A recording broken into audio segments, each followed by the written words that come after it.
Guten Tag. Okay, so let's move on with the new features, updates, big changes. Blackwood, prepare to embark on a new adventure. In this update, you can travel to the Imperial and Argonian marshes of Blackwood to uncover the menace behind the gates of Oblivion. And you know, it goes into like the basics of PTS. If you've never ever, I mean, I think there's going to be a lot more raiders going to the PTS just to test a new trial, right? It's like once a year thing at this point. So if you don't know how to set up your stuff on the PTS, I'll definitely read this section over. I won't be reading it over. If you have any questions, ask them in the ESOU Discord, or, you know, it's pretty straightforward. Just make sure if you want the max template, there's going to be a, I wish I could show you, but the PTS is currently available. And, but yeah, if you're going to raid on the new PTS for the trial, definitely make sure you have it set up.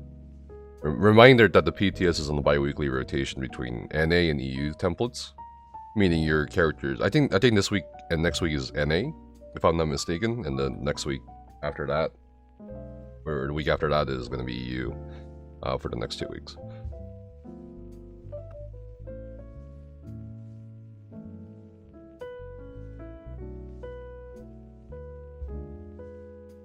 Blackwood has 6 delves, each with its own sky shard and associated content, and 6 challenging world bosses.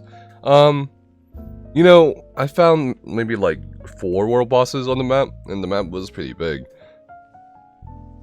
And there was this one world boss, it's like goblin bosses at in the north. I'm sure you guys will probably run into them. That hit really hard. I honestly think, I don't know. Like, wow. It was actually a pretty challenging world boss. 2 public dungeons, the Abandoned Fortress, yep, of Xanathar's Abbey, and the home of a crazed Argonian Daedric cult within the Silent Hills. Or Silent Halls. I read that Silent Hills. New set crafting stations, okay, yeah, I mean, over 30 hours of quest, content, exploration, achievement, I think, yeah, pretty much. Unless you want to speedrun that shit. Anyway,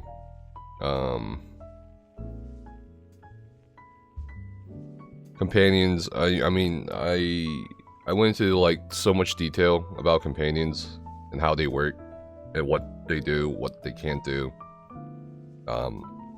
A lot of people keep asking, oh, can we bring them to trials, and can they do the mechanics, or can they help us do stuff?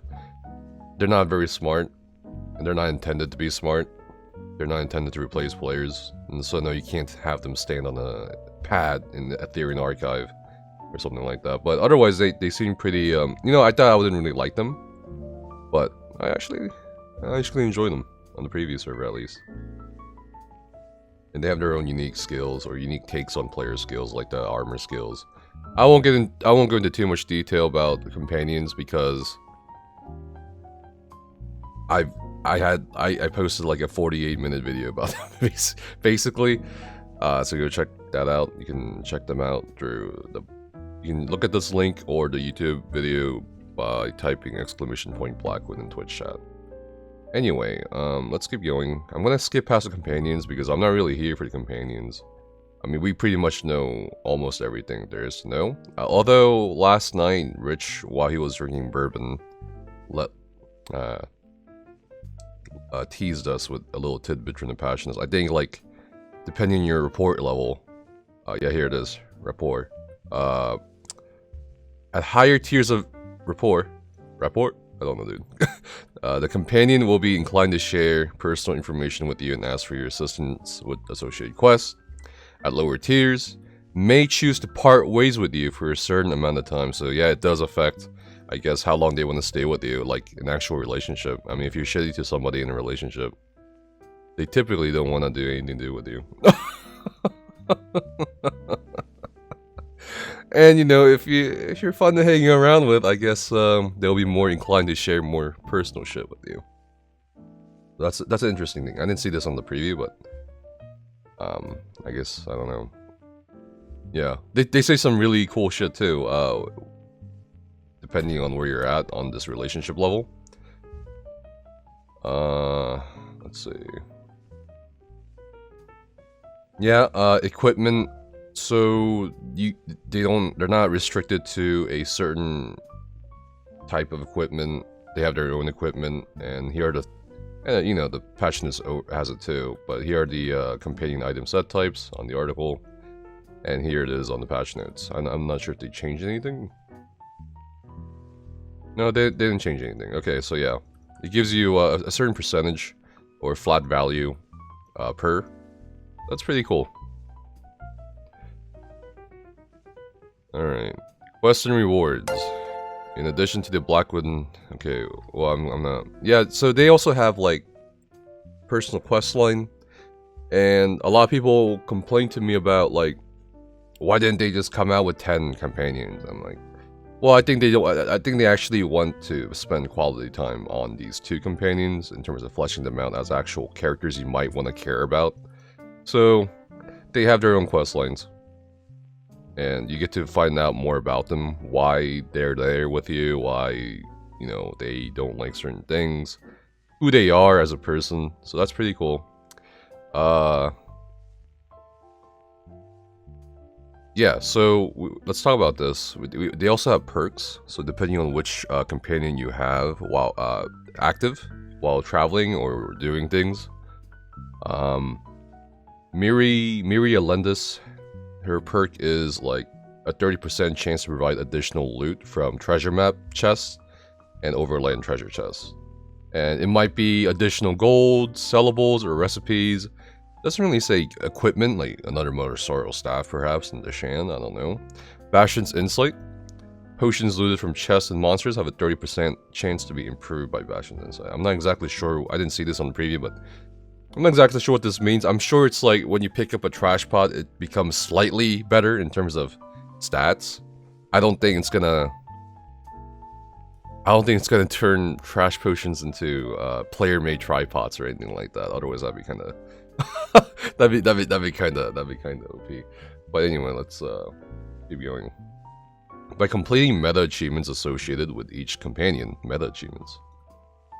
You can unlock a keepsake collectible for each companion, which provides the benefits of the non-combat perk, even while the companion isn't active. Oh god, that's really annoying.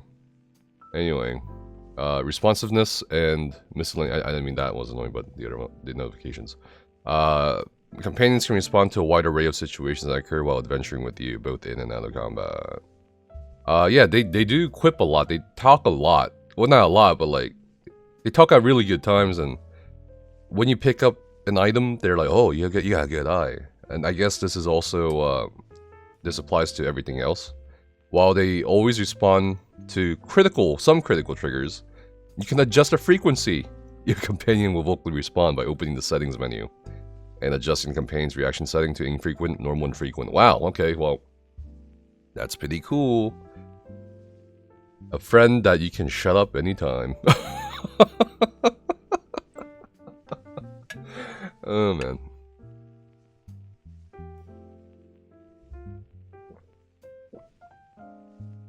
And yes, this is BTS patch notes.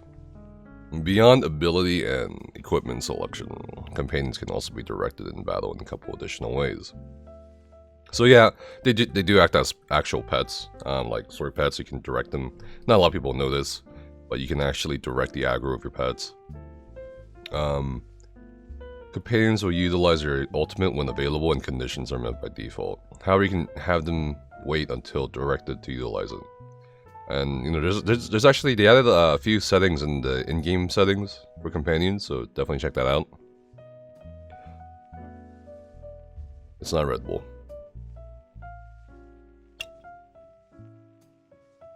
And you know, I've observed them to block, interrupt, and break free. I haven't seen them yet roll dodge, so that I don't know if they actually do roll dodge, but they do have a few core combat abilities that they utilize, such as breaking free. If a companion dies in battle, they can be revived using a soul gem. Yeah, you can. I don't know how that works lore-wise, but yes, they can be revived with a soul gem. And you know, they will automatically revive after you're finished combat, so if you're almost done killing something, you don't have to revive them. And I just like players. Anyway. You guys not read the stream title or anything like that? Like, I swear, dude, ESO players don't fucking read anything. I'm sorry, guys. But, like, you don't read YouTube descriptions, you don't read forums, you don't read the stream titles, you don't read fucking patch notes, you don't fucking read anything. Fuck me. But anyway.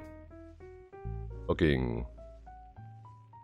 Jesus. Start reading. Reading is good for you. Reading is good for your fucking soul. Go read a book. Anyway, Rock Road Trial. Could a companion revive you? No. Once you die, I mean, they're like your pets, right? Toxic? No, it's not toxic, it's the truth. Fucking look at the stream title. Literally, there's like there's like 2 commands for Blackwood PTS. There's a PTS command. There's a fucking Blackwood command. And I swear to you, when I upload this VOD to YouTube, people will be like, hey man, do companions fucking die? Okay. Can't fucking listen either. Anyway, Rock Road Trial. Yeah, okay, so I covered this as well in the... Pretty much everything I've covered I mean, everything we've read so far I've covered. So it's not really anything new. I mean, I haven't, like, listed the important achievements in addition to the rewards, and also the list of mobs. This may have changed, though.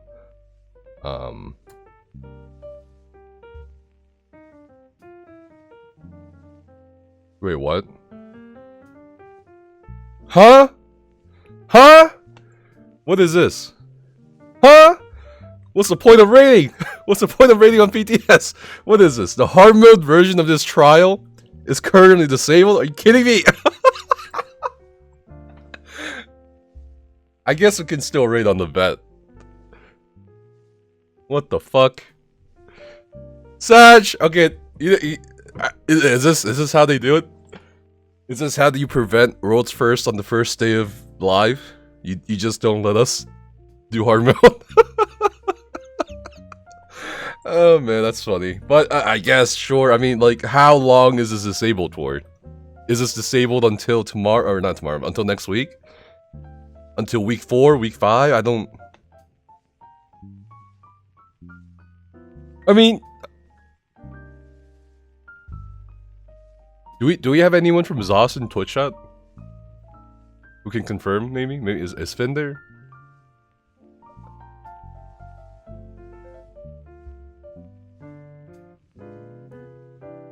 Oh, Gina! Hello! Do you know when the hard modes are enabled?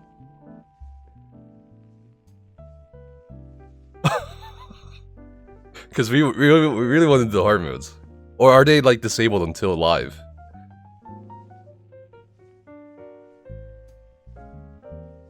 It'll be at some point during this PTS cycle, still working out a date. Cool. Okay, so it will be during the PTS. That's good to know. Thank you so much. Really appreciate that. Alright, so new item sets. God, I was so shocked. I was like, what? No hard modes. That's how you prevent the world's first on the first day. Calm yourself. I don't know. I mean, it's a really cool looking trial. It's a really cool trial. I think it's... I don't know. I think it's gonna be a bit more engaging than Kind's Aegis for sure. But we'll see. We'll see what the vet version's like as well. And then yeah. And let's keep going. New item sets. They're 3rd or 4th week. We'll see. A number of new item sets can be obtained in Blackwood through crafting Rock Road Trial or within the Overland. Alright, so Overland Frostbite set. And ETA and console guild roster. This is what I mean. ESO players don't goddamn read. Yeah, they already said something about that on the forums. Frostbite set. So, I wasn't not everybody was allowed to share the details of the new item sets. I think there was one unfortunate happenstance, but that's whatever, I guess. So let's go over the item sets in general, because not a lot of people still know about them. I did kind of go over them, like the general concepts of them, but not the actual tooltip, because obviously preview tooltips and preview numbers and values won't be accurate. So now that it's PTS, we can look at the actual item set tooltips. Frostbite. Add spell damage, spell crit, spell damage. Increases your damage done with frost abilities by 6%. Increase your damage done against chilled enemies by 4%. And increases your damage done against enemies afflicted with minor brittle by 2%. So, off the bat, you already get 6% additional damage done against enemies. I mean, if you're assuming you or somebody else has double frost staves, excuse me, you already get a 6% damage boost. The 6% damage boost with frost abilities is kind of weird. I mean, I guess Magden, and I guess one component of the Necromancer's toolkit is frost as well. Magden has the Winter's Revenge or whatever, right? So you get 6% on that. I think this is a pretty cool set overall, to be honest, because not only does it make perhaps double frost staves builds more, not viable, but a bit more optimal, or maybe allows certain classes to build differently. I think that's always a good thing, so definitely keep an eye on this one for now. Alright, medium set, Deadlands, Assassins, weapon damage, max stamina, and more weapon damage. There's a bonus 5th piece. And the 5th piece bonus is dealing damage to an enemy within 10 meters of you with a heavy attack causes you to throw cone knives, dealing physical damage to enemies. It's a damage proc set. If an enemy hit has 50% health or less, they also take additional bleed damage for 13 seconds. I'm sure that's purgeable. And scales off of the higher of your weapon or spell damage. I don't understand the point of this because it's like, I mean, this is guaranteed to outscale your spell damage just by wearing the set alone. I don't know. But I guess that's cool to keep in. The physical and bleed damage values are not included in this patch note as they scale with your weapon or spell damage. Okay. Bog Raider Heavy Armor. Max Magicka, max health, max stamina. I like this already. When an enemy you have recently damaged dies, gain 10 ultimate and increase your health recovery by 1,156 for 10 seconds. This effect can occur once every 10 seconds. You know, a lot of people, due to that leak, they were like freaking out about it because it's like, they were like, oh, this is like Deadwater's Guile. They nerfed Deadwater's Guile and they're introducing a new set that's basically like Deadwater's. Well, it's not really like Deadwater's Guile because, one, it has a pretty high cooldown compared to Deadwater's, or what Deadwater's Guile was like. Deadwater's Guile did not have a cooldown at all. When the enemy you have recently damaged dies, that's a pretty cool proc condition because I think it's kind of toxic, like Thracian Stranglers or the current iteration of Deadwater's Guile, to have it count on last kill. And by toxic, I don't mean like, you know, the set is like, you know, calling you a bad name or whatever, right? I'm saying it's like, it doesn't really promote good team gameplay. I mean, I'm sure a lot of you who experienced the Thracian Stranglers meta, I mean, you heard a lot of impales and radiant oppressions going off during trash fights, right? So people are competing for the last hits. I mean, and not a lot of people enjoyed that. Even the endgame raiders didn't really enjoy that, largely. So that's what I mean by toxic. But anyway, gain 10 ultimate and increase your health recovery. And this occurs once every 10 seconds. I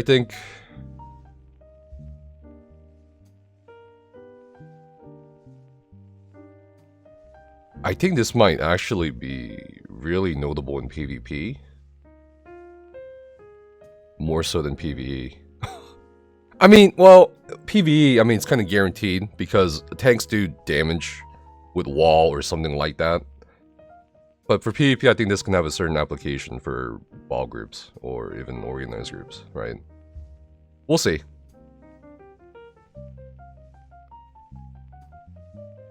And for the crafted set, it's going to be his Whisper. Health recovery, stamina recovery, magic recovery. I'm getting like Willow's Path vibes here. 5th piece bonus, dealing damage with a light or medium attack heals you for 318 health and restores 318 stamina and magicka. Dealing damage with a fully charged heavy attack heals you for 636 health and restores 636 stamina and magicka. So, wow. There's no cooldown. There's no cooldown. There's no cooldown. Dealing damage with a light or medium attack heals you for 318 health and restores 318 stamina magicka. That's like...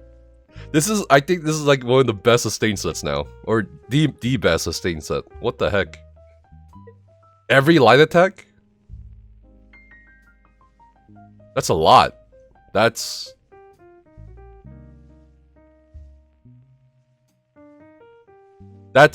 literally every second. Or every GCD.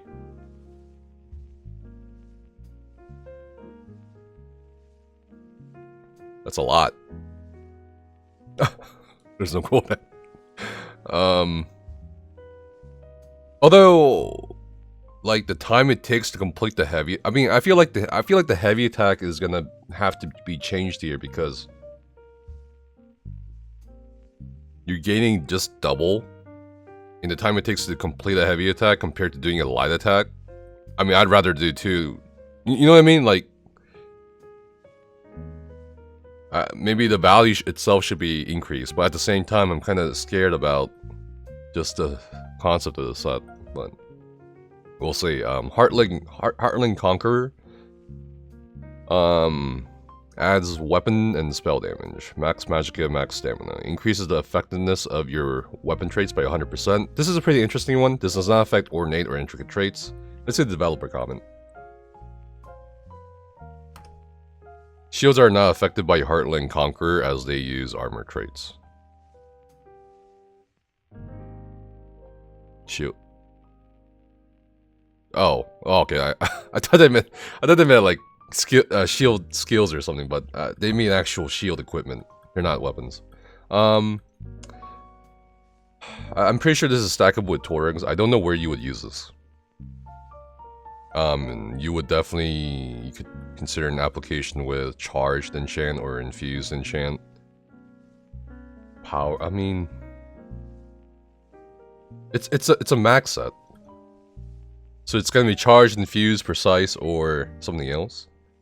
I'm sure it's stackable with Torrents, and of course it doesn't affect ornate or intricate traits. That'd be kind of OP. In terms of selling stuff and deconning stuff. RO, yeah.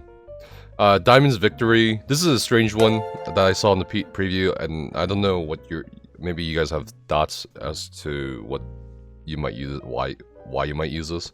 But we have weapon and spell damage, crit chance, weapon and spell damage. It's kind of a hybrid set. Dealing direct melee damage grants you range supremacy for 5 seconds. Let me repeat that. Dealing direct melee damage grants you a range buff, adding 437 weapon and spell damage to your damage over time and ranged attacks. Dealing direct range damage grants you melee supremacy, so dealing direct range damage grants you melee buff, adding 437 weapon and spell damage to your melee attacks.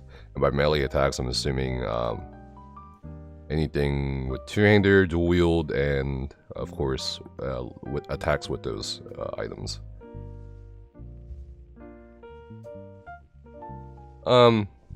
They make a note here. The set is currently going through some design tweaks that'll be implemented in the future PTS patch. So you can have both buffs active, but it's like it's 5 seconds per, so you gotta take into account the bar swap, right? I don't know how this is gonna work out. You can see this being used in dual wield mag builds.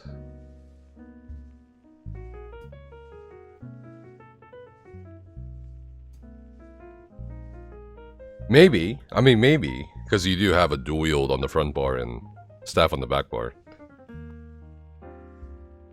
But this feels more of a PvP set to me than a PvE. So I don't know, we'll see. Maybe it's something. Snipe, Lotus surprise attacks are buffed. Melee Magblade. But yeah, PTS is still not up. Just a heads up. Alright, trial sets. This is a fun one. And, you know, a lot of people were disappointed with Kind's Aegis in terms of, well, I mean, you had Yandir's, which is, like, really good for Stam. But since the start of Since the start or the end of 2019, it's been a mag meta. And before that was a Stam meta. And when, of course, like, when mag is meta, no one really is gonna farm Yandir's. I think the only thing that was worth farming was Roaring Opportunist. Most people don't really do Kind's Aegis for the trial itself either, or for the gear. What ends up happening is Dawnbringer progressions, and that's it. And maybe some carries, and that's pretty much it. So let's see how the trial sets look, or are shaping up to be on the PTS for the new trial, Rockgrove. Basse's Mania. It's a light armor set. Adds spell damage. You get Minor Slayer, not a big deal. Spell crit, spell damage, and this is only for perfected versions. And as a side note, you can mix perfected and non-perfected item set pieces now, just to retain the main 5-piece bonus, which is pretty great for a lot of raiders or new raiders progressing through content and also their own itemization. So that's a pretty great change. The 5th piece bonus of Basse's Mania increases your damage done to non-player enemies by up to 15% based on your missing magicka. Up to 15% based on your missing magicka.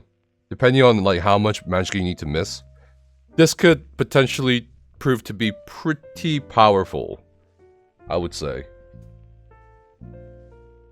I mean, 15% on bosses and monsters, just based on your missing magicka. MagDK and MagFlar is gonna be so good with this, I feel like, in a sense, because they're sustained so doo-doo. Even with the sustained buffs this past patch, it's like, it's pretty horrendous, I would say. Compared to like Magblade or Magcrow. And Magden is like, I don't know, somewhere in between. But anyway, Stone Talker's Oath, it's another light armor set. And I believe this is the healer set, or meant to be the healer set. Magic Recovery, Minor Aegis, and Magic Recovery, and more max magic. It's like Olo. Your fully charged heavy attacks place a soul bomb on your target that charges as the target takes damage. After 10 seconds, the bomb explodes, restoring 5% of the damage received as stamina magicka, up to 2,240 stamina magicka, up to 12 group members within 16 meters of the explosion. This effect can occur once every 10 seconds. So every 10 seconds, I mean, it's a guaranteed sustain set. And I think this could definitely, I mean, compared to Holofang? Oh god, I gotta look at the tooltip. Holofang's Thirst, what is that?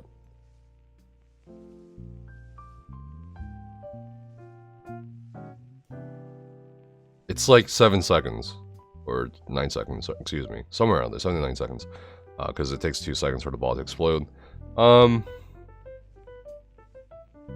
It's hard to say which would be better. But we will have to keep this set in mind, just because it does restore stamina as well. But also, the fact that Holofang also offers minor vitality is something you can't overlook either. Especially, it's not just a sustain set. A lot of people tend to forget the minor vitality, which can prove useful at times, so I think it's going to be situational, depending. Anyway, medium armor set. Soulzon's Torment adds weapon damage, gain minor slayer, whatever, weapon crit, and more weapon crit for the perfected version. When an enemy recently damaged dies, okay, that's a good condition. They leave behind a Vengeful Soul for 6 seconds. You can only create 1 Vengeful Soul at a time. Touching the soul increases your weapon crit by 2,160, and your crit damage by 12% for 30 seconds.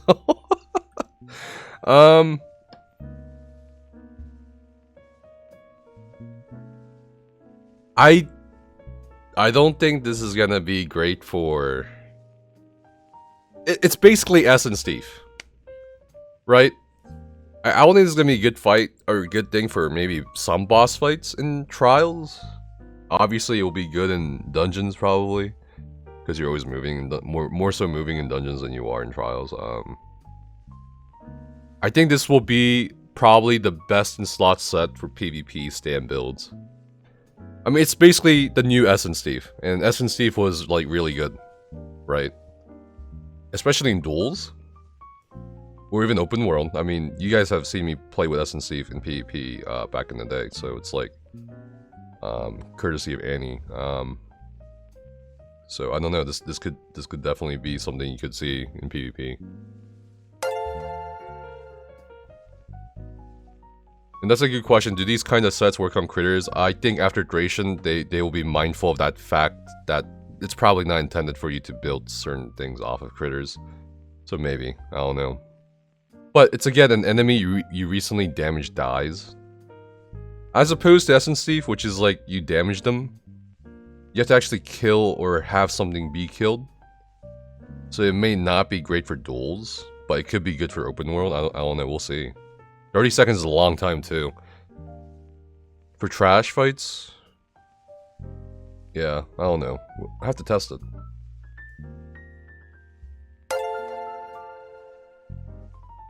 Anyway. Saxo Healed Champion. Heavy armor set. Add max magic, minor aegis again. Max stamina and more max stamina. So this is the tank set. When you cast an ultimate ability, you and up to 11 group members within 28 meters of you gain major force for 21 seconds, increasing crit damage done by 20%. This effect can occur once every 30 seconds. This is, out of all the sets we've talked about so far, this is probably going to have the most impact. Because there's a lot of implications here, and you know, I'm not gonna say anything because everyone's like, oh, always like, oh, don't make any more videos or say anything because you'll get more sets nerfed. But I think this will probably get a nerf because major force for 21 seconds every 30 seconds, and you can combine this with Jorvold's Guidance. Jorvold's Guidance will affect the duration of major force granted by the set. I mean, this is gonna basically replace RO in the support, right?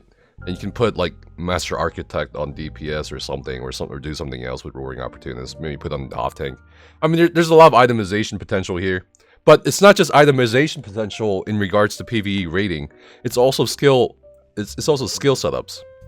And by skill setups, I mean if you have a source of if you have such a consistent source of major force, this will allow groups to go more towards the route of mitigation. And by mitigation, I mean you can rotate barriers. You can also rotate novas, things like this. So there's a lot of there's a lot of layers here that I think the balancing team should think about. I will not be surprised at all if this gets nerfed so much before the lie. I mean, it at the same time, it's really hard to find the balance between like nerfing this to the point where nobody uses it and keeping it where it is right now. I mean, this is kind of still ridiculous in its current state. I think they will 100% nerf it. If they don't 100% nerf it, well, say hello to a patch where you're gonna see lots of barriers. I mean, it's so good. Even if you nerf it to, let's say, 14 seconds or 10 seconds, that's still really good. So maybe...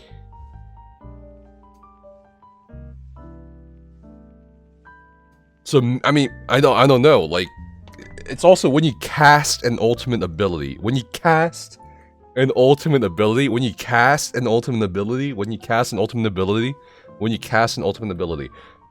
Any ultimate... you just put it on a off tank, dude, or something, and just spam like the cheapest goddamn ultimates, like Crescent Sweep, Incap, Shield Ultimate. What else is cheap? Dragon Leap. The Warden Forest Heal. You know what I mean? Like, there's so much potential here in terms of... Because, you know, when most players look at this set, they're like, oh, it's heavy armor, you know, I'm not gonna wear this on DPS. That's gonna affect my parts. Or, oh, it's a heavy armor, I'm not gonna wear this on my healer. Or, you know what I mean? But it's like, bro. This has so much potential. There's so much to talk about here. I don't know if we should talk about this further because I'm sure it's gonna get nerfed. I mean, even at 10 seconds, 14, 12, 10 seconds. Let's say they change that 21 seconds to 12, 14, whatever, 10, and it occurs once every 30 seconds still. I think it's still gonna be fucking kind of broken. You know what I mean? Because you have to, you'll definitely combine this with Yorvol's guidance.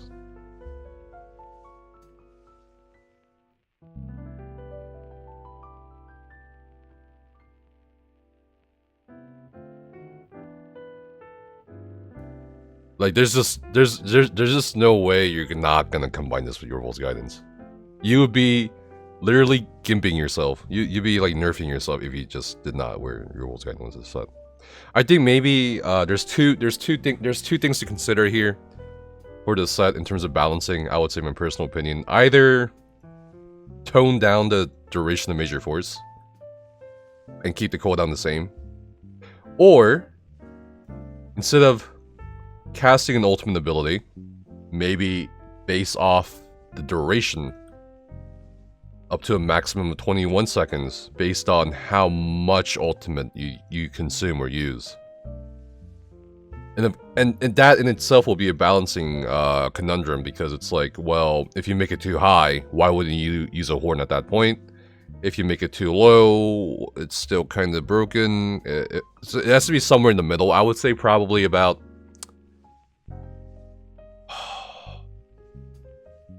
I would say maybe like 150, 175 ultimate. I don't know, something like that. I think would be okay, would be fair.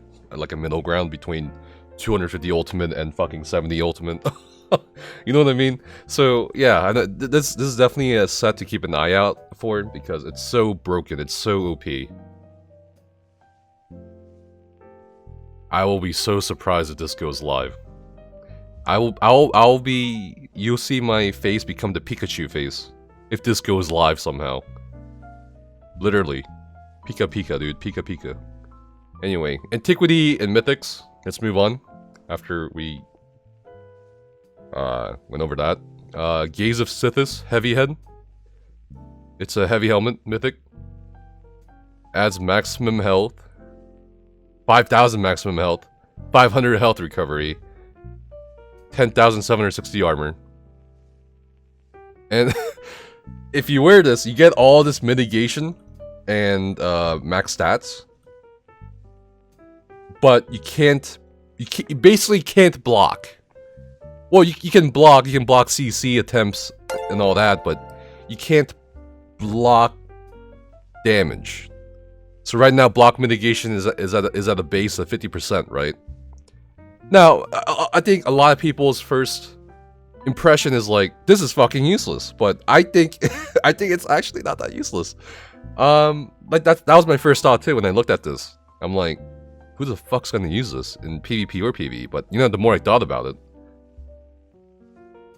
I think a lot of people will use it in PvP and PvE. I think this could potentially be a one-piece set or one-piece item that DPS could use. Because we gotta think about this, right? We gotta think about this. When do DPS really get attacked by bosses? Or, I mean, right now, the meta right now, we're having DPS do, you know, Simmering Frenzy, the Vamp toggle with Ringing the Pale Order. And the health bars are like always fluctuating and they're still doing fine, right? We're still like burning everything. Add mitigation, health, and health recovery on top of that to DPS and raids. And the block mitigation, I don't think won't really matter. For PvP, I can see this being useful for probably werewolves or any like high sustained build in terms of health recovery. You know what I mean? So, and maybe it could be something for people who are fighting outnumbered as well. I mean, Even if you're blocking, you can't fucking outblock 20 people zerging you down. You'll buy yourself some time, but usually those kinds of people get away via other methods like undo, or shade, or cloak, or being Kavaya and being like, leave me alone, or I'm at a stam. Oh, it was just a prank, bro. But anyway. Well, let's get the medium legs here. Harpooners, waiting kilt. Alright. Medium legs. Dealing direct damage grants you a stack of Hunter's Focus for 1 minute, up to 10 stacks max.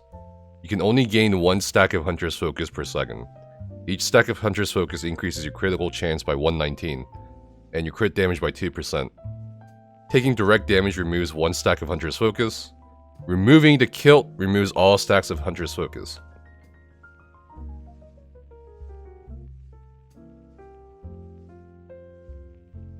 So, 10 stacks of crit chance. Oh, that's about over 1,200. 1,200. And you get 10% crit damage for a minute per. You can get 1 stack. So, I don't know. I don't know about this set at the moment. Because, I mean, maybe for PvP. For PvE... Oh yeah, I can see this for PvE. Arenas or dungeons. Or trials, well, taking the direct damage removes a stack, so it's hard to say, really.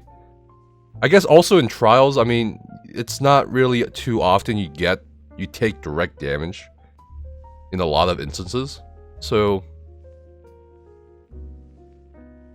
Yeah, sorry, 20%, my bad. I misspoke. I don't know. I think this can have applications in trials. So something, I mean, one really cool thing about this mythic is the fact that it's medium legs. But it doesn't matter if it's medium because it still increases your crit chances overall, meaning weapon and spell crit. So this could still be a further boost to not just potential stam DPS compositions, but also mag DPS compositions, right? And for certain classes too, like Nightblade and Necromancer, where you already can get away with 5-2 or 5 light 2 heavy dispatch. So potentially, I mean, 5-1-1 won't, or 6-1 won't really matter in a sense. Anyway, let's move on to the next mythic. So we got a lot of cool mythics in addition to this really broken set here. We got this, which I think will be pretty OP. We got this, which I think will definitely have a lot of use in trials. And we'll have this ring, Death Dealer's Feat. Gain a persistent stack of escalating feet every 2 seconds during combat, up to 10 stacks max. Each stack of escalating feet increases your max stamina, health, and magicka by 150. So 150 times 10, that's 1500. Max health, stam, and magicka. For every 4 seconds you're out of combat, you lose a stack. So it takes about 20 seconds to build up in combat a complete stack.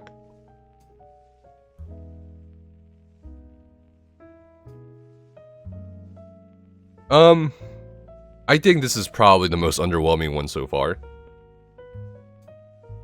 1,500 max stam, health, and magicka. And it's an overtime thing too. It's just not as good as the 2 other mythics we just talked about. So I think they'll have to work on this as well during the PTS cycle. I don't really feel it. I don't really feel this for PvE or PvP or for harvesting nodes. I don't feel anything. I feel nothing but a void. Anyway, Shapeshifters Chain Necklace reduces the cost of your transformation ultimates by 15%. While transformed, increase your max health, stamina, and magicka by 12-16. I can see this for maybe like werewolves or vampires. Or even like, you know, Goliaths, for Necromancer Goliaths in PvP. Other than that, can't really think of anything else that transforms you. I think that's it. Just three transformation ultimates. Necromancer's Goliath, Werewolf, and Vampire. I would say still compared to compared to these two sets, I don't know. It's kind of weird. I don't know if it's worth. I mean, it could be worth it. He has a dev comment. Oh wow! I don't. Wow, we figured it out before we. This set affects Werewolf transformation, Blood Scion, and Bone Goliath transformation. Yeah. Okay. Anyway, new antiquities. There are new antiquities to find in Blackwood, gang. Let's go. And I covered this too. We found some cool stuff on the preview server. Yeah, we found some new styles and outfits. The Dremora Kinreeve outfit, I think a lot of people are gonna wear. But anyway, we got a new crafting motif, Ancestral Akaviri, a new outfit style, the Bog Blight Funerary Mask, 3 new furnishings, Kothringi Tidal Canoe, a Zen Idol, Blackwood Tapestry, a new map furnishing, the Antique Map of Blackwood, 3 new sellable antiquities?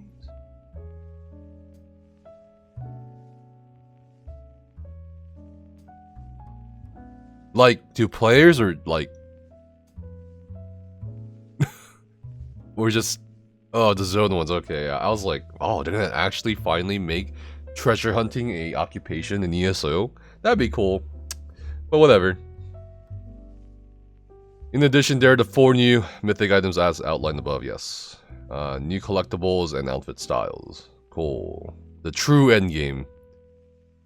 Nibonese Court Wizard Armor. Oh, they're adding it to trophy vaults in Imperial City. Nice. And increases chance if you have higher Telvar multipliers. Bro. What is this? What is this? It's like telling you, hey, you want to get robbed on your way to the trophy vaults in Imperial City?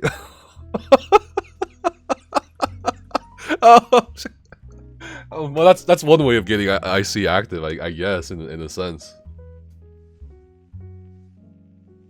Anyway, the Leowen Brigadine shield style is learned after completing the Heroes of Blackwood quest. Mementos.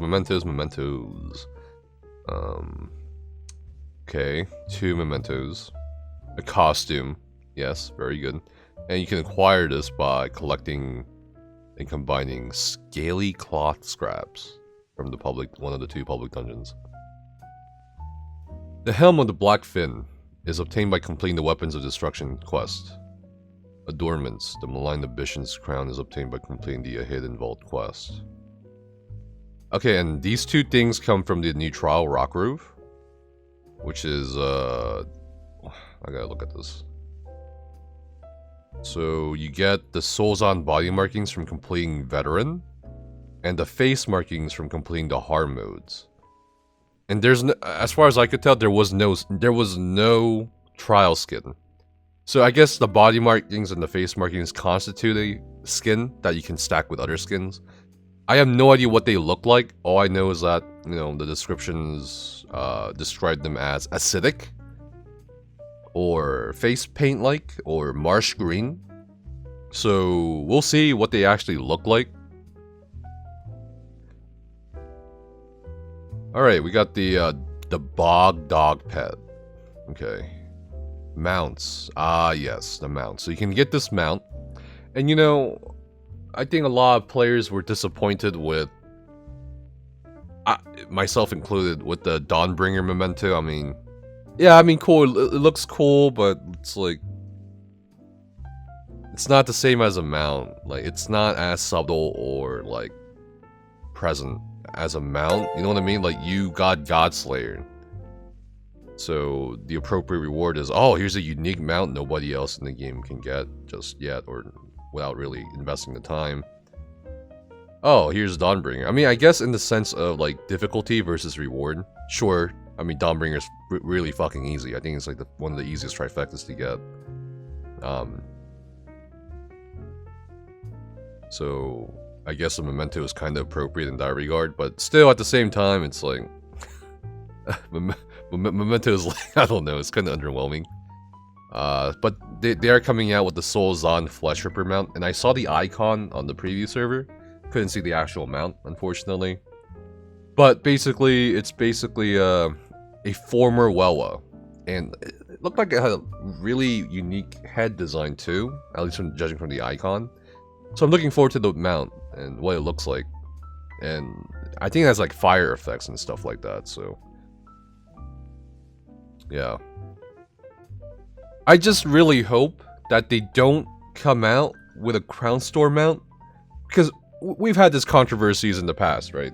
Let's not sugarcoat things, right? When the Godslayer mount came out, they did a Crown Store equivalent that looked exactly, basically, literally the same as the Godslayer mount, and they had to change that because it was literally the same. So they changed the Crown Store mount to like a more red color or something, or red yellow color. But if I hope they don't come out with something like that again, in the same sense as, or like the Kyne's Aegis skin, there was a better version of it in Crown Store too. So I don't know, dude. They'll probably do it again, but it's just something I don't like seeing. Basically, the top 5% will get a new mount. I mean, in terms of reward, and I don't want to make this into some sort of stupid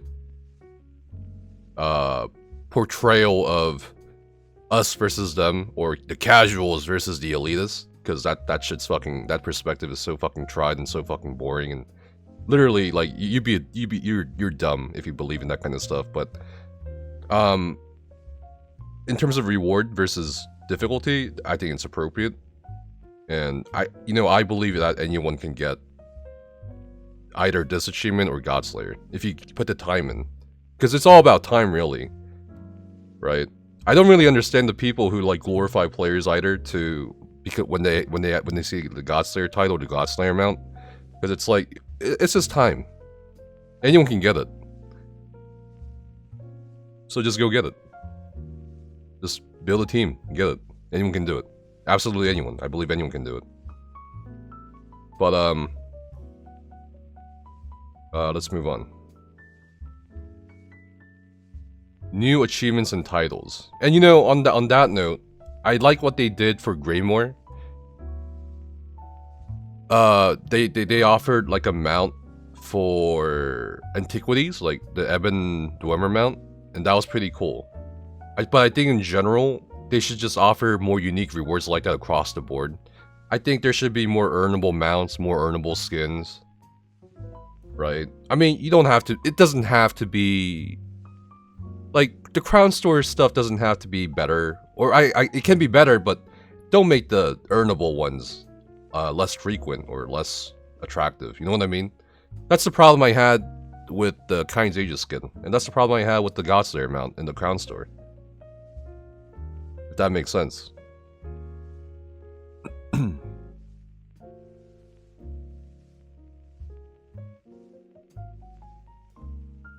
Anyway, Blackwood introduces over 70 new achievements. I counted 67, but I think they added more. 7 new titles and 2 new dies. Maybe I miscounted, who knows, I probably miscounted the preview.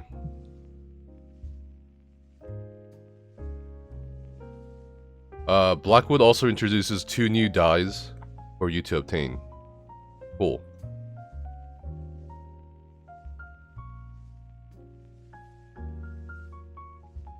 New furnishings. Cool. I saw like the new achievement furnishings on the preview.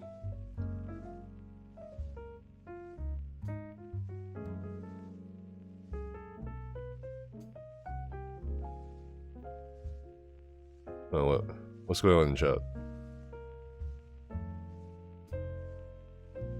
That's like saying you can be a millionaire, just go get $1 million, sure, buddy. I mean, if I don't want to spend too much time on this chat, because I want to get on with the patch notes, but let me just say this. If you don't think you can get it, that's not really my problem. That's not really anyone's problem. That's just you. It's not the same as saying, go get $1 million. It's a game. All it takes is your time and effort. That's it. I've known really good players that come from various aspects of the game, or facets of the game, whether they be role players or whatever, get into high-end rating. So, I mean, if you're saying, oh, it's hard, oh, it's just gonna be for the top 1%, oh, you know, I'm not gonna bother, oh, we should get better rewards in the endgame raiders, that's not really my problem. That's your problem. If you want it, go for it. It's not me telling you get good. And you know, a lot of people, you know, I've seen this a lot on Reddit and the forums. A lot of people don't like the fact that there is a Godslayer mount or whatever, but it's like, okay. Instead of taking away things from other people or other groups, just add more stuff to other groups. Or if you don't think you can get it, I don't know, at least try it. Like, goddamn, it's not hard. And I do mean that, and I really meant it when I said anyone can get it. I see some comments like, oh, you know, there's definitely no way anyone can get it. I mean, again, that's your perspective. My perspective is, if you really do try in this game, you will be successful. And I've always said this since day one. There's only one way to go up, go in ESO, and that's really up. You can't really go down once you start improving.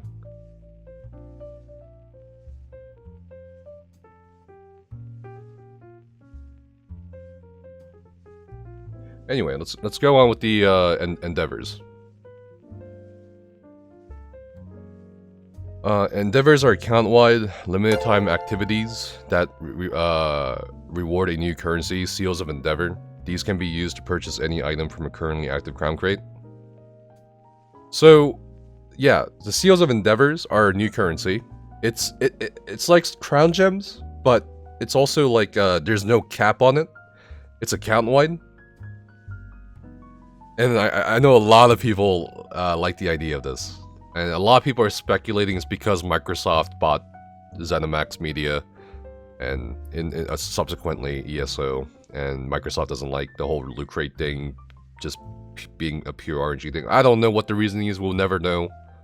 You know what I mean? But regardless of why they did it, it's very welcome. Endeavors will have you complete simple tasks.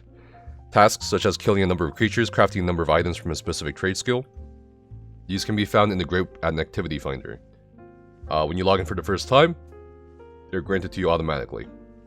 So, last time I counted, it was like... Not counted. Last time I heard about it was... Where is it?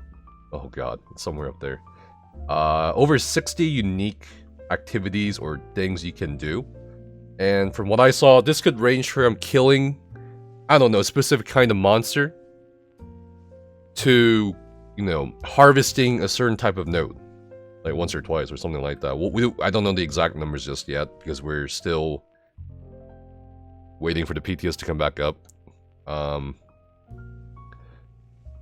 But yeah, I mean, it's pretty cool that they give you an earnable crown gem kind of currency to buy anything from the current season of crown crates. You have to realize that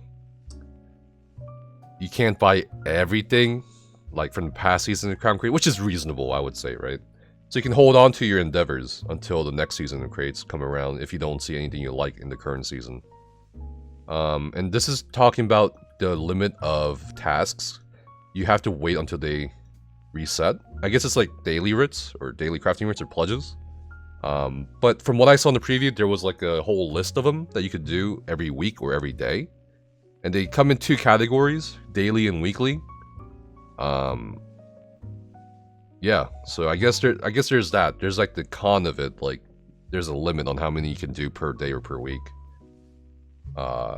Depending on the category. So it's gonna be really interesting to see how this really affects the Crown Exchange Discord servers.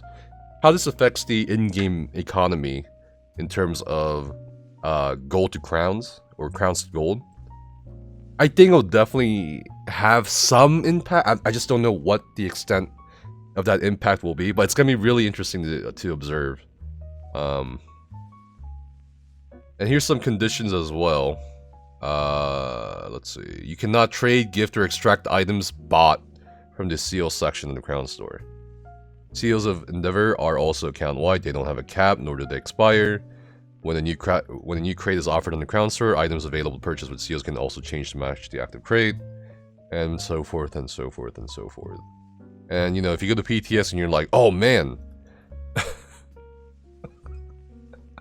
I can buy a Radiant Apex with 1 seal on the PTS, well, that doesn't mean shit, because that's just a work in progress. Anyway, ability bar timers. This is a huge thing, and I went over it in my Blackwood preview video and the Blackwood preview article. But yes, it is finally here, an in-game action duration reminder. And you know, and I said this in the video and in my post on the ESO University website, it's no secret that console players are at a massive disadvantage compared to PC players. I mean, and this takes you, let me just give you an example. This takes you to this article where we went over the add-ons for PC. This is what PC has, right? These 2 unique add-ons that, you know, track mechanics and timers of the boss enrage stacks and stuff like that, right? And this is what console has.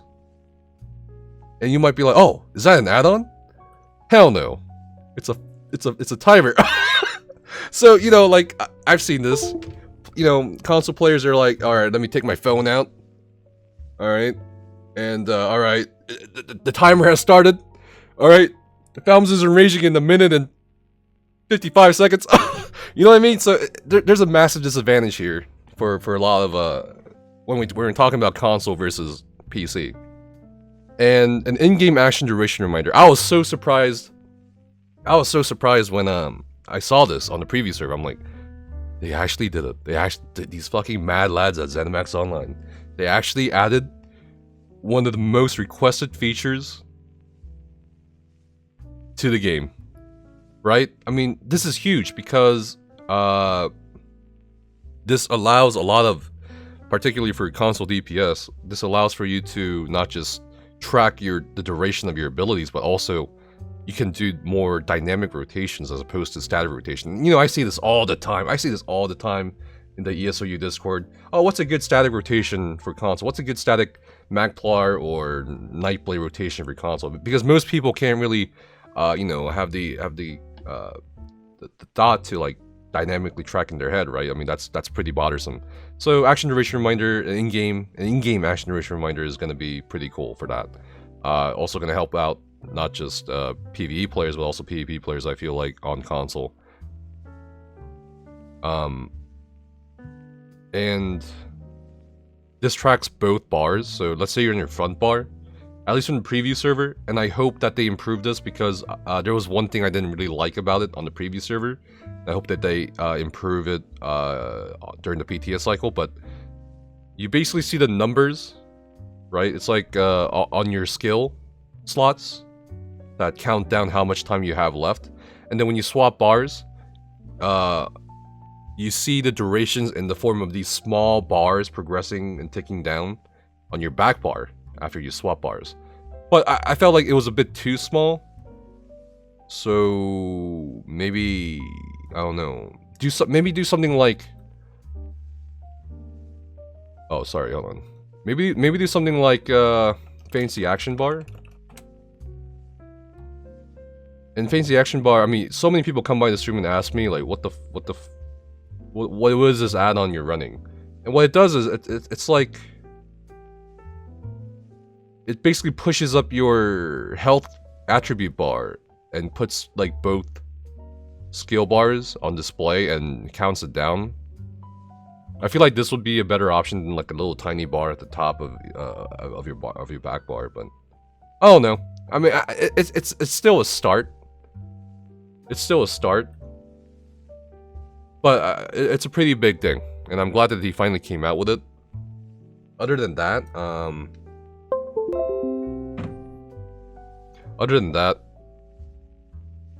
I think the next big thing they can do is a better in-game buff and debuff tracker. And then I guess like an in-game gear swap thing, but yeah, I think those two are the last big monsters left to tackle on. If they want to tackle those on. I definitely think, I don't know about the whole dressing room thing for in-game, but I definitely think they should probably improve the buff and debuff tracker. The default one anyway, in the game next. Anyway, new monster masks. Okay, so there's gonna be 3 new two-piece monster sets coming out with the Blackwood chapter, and a lot of people will be confused, like, oh, there's new dungeons coming out? Nope. They've added 3 new monster sets located in Imperial City. They drop from their respective monsters and from the trophy vault. So there's a reason to get key fragments again, or at least, you know, save them up. The shoulders can be purchased from this Telvar merchant, either in their own individual box or in a cheaper fully randomized box. So it's basically like, you know, pledge boxes. Alright. There's 3 sets coming out. Zol, the Ever Wakeful, adds max stamina. When you break free, you release a wave of Watcher energy, causing enemies within 8 meters of you to become feared for 3 seconds. You also gain 34 weapon and spell damage for each enemy hit, up to 6 enemies for 7 seconds. It's a very reactive set. So when you break free, as you get zerged down in Imperial City or wherever else, everyone within 8 meters of you become feared for 3 seconds, or probably less than that if they're going to break free and keep chasing you down across Cyrodiil. And you get 34 weapon and spell damage for each enemy hit, so 34 times 6, that's going to be slightly over 216, 214 weapon and spell damage, somewhere around there, for 7 seconds. Total, I mean, could be useful. Could be useful. Immolator Char, 1487 armor and max health for the extra 2-piece bonus. When you take damage while below 50% health, gain immunity to immobilizations, snares, and crowd control effects for 10 seconds. This effect can occur once every 40 seconds. I think this is a really strong set for PvP, especially for the people 1vxing and stuff like that, because you're always not always, but you tend to go below 50% health a lot when you're being outnumbered. And honestly, this could be a thing for ball groups as well. I mean, goddamn, this might make ball groups a lot harder to kill. Gain immunity to immobilizations, snares, and crowd control effects for 10 seconds. 10 seconds. And you know, you might be saying, oh, well, what's the difference between that and Shuffle or Race Against Time? Well, immunity to immobilization, snares, and crowd control effects. If you cast Shuffle or Race Against Time, you don't get immunity to stuns or fossilize or whatever. So 10 seconds of immunity. And then in another 30 seconds, you get that again. I have some concerns about this being run by groups, but we'll see. And my first thought after reading this was, hey, maybe I should combine it with that other set. Where's that other set? Where is it? This one. You don't really need to block the CCs if you have immunity to CCs, right? And you know what I mean? Like, look at this. You can combine this mythic with the monster set here. I don't know. There's a thought right there. Glorgorlock, the Destroyer. Max health. Oh yeah, you can't combine. Never mind. I forgot. It's a monster set. Oh shit. Oh well. It was a thought, but I think you can look at the other mythics. Glorgorlock, the Destroyer, add max health. While in combat, each second you stand still grants you a stack of Flesh Fortress. Up to 10 stacks. Each stack increases your armor by 380 and your crit resist by 38. Each second you move removes a stack of Flesh Fortress. Each second you move. Exiting combat removes all stacks. Using Charge and Teleport abilities do not remove stacks of Fortress.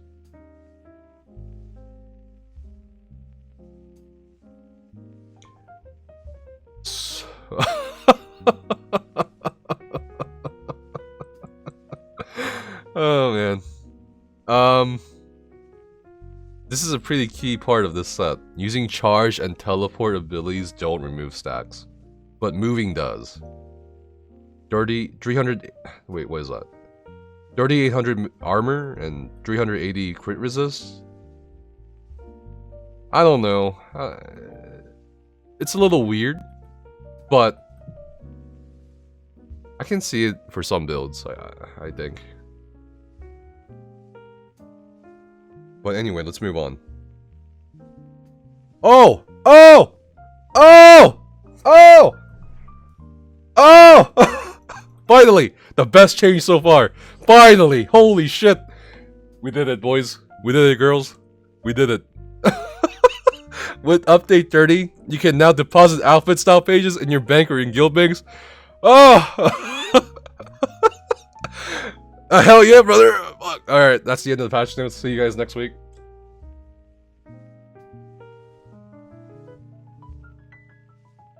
Goddamn, finally. What the fuck? Why did it take so long, dude? If you did Ritz, if you even did 1 day of Ritz during the Jubilee event, or the anniversary double XP event, you know what the fuck I'm talking about. If you don't know what I'm talking about, well, you're a lucky son of a bitch. I'm just saying that. But oh god, dude, people are just gonna like deposit all that shit in the guild bank. Oh my god. Handy for socking away those spare holiday styles. Why don't you just, you know, I wish they would disable that destroy confirmation option or something, you know what I mean? Also, can they like have the next item like or inventory issue I think they should tackle is like having gear stack, or having enchantments stack, or having, you know, anything else that's not stacking stack. You know what I mean? Like, please. Please. Please. Anything. I mean, if it's the same thing, just please stack.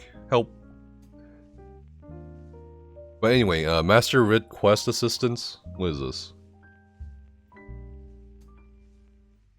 Your Master Rit Quest will point you towards the correct set crafting station to complete that quest. Oh, well, that's cool, I guess. Wait, this applies to all set crafting stations placed in player houses? Oh. Oh, that's so cool. You'll play. You know, like how some guild halls have like a bunch of crafting stations, like set crafting stations, and they have their own little way of like categorizing or organizing, like from left to right, it's alphabetical, or they put like little A's, B's, and C's in the air over their set stations. So this I think this will be pretty good, especially when you're doing Master Rits. If you guys ever saw me do Master Rits for, you know, the double XP thing, you probably saw me like go from crafting station to crafting station. Okay, this is MechanikalOK. What's next? Oh, that's the next set that starts with an M. Okay, and you know what I mean. That's pretty cool. That's pretty cool. That's really cool. New tutorial, the Isle Bafira. And you know, I talked a lot about this in not just the video, but I think the article as well. So basically, you get, instead of, you know, being directly transported to the chapter zone, or the jail cell of Cold Harbor, you get transported to the Isle of Bafira. It's basically an island, I think, north of the Alikir Desert. And it's like the home of the Dureni clan, or, of the Dureni dynasty, I believe. And you talk to this person, or Altmer, High Elf Lady, Norianway, and she basically takes you through the tutorial of the game. And there's this part of the tutorial where you like, where she has you like strike this golem dummy, and she wants you to go over the, you know, basic combat ability or core combat things such as blocking, breaking free, light attacking, heavy attacking. And it will actually, like, if you don't complete these, and she has you do these several times per, if you don't complete these or you don't know how to do these, you cannot keep going.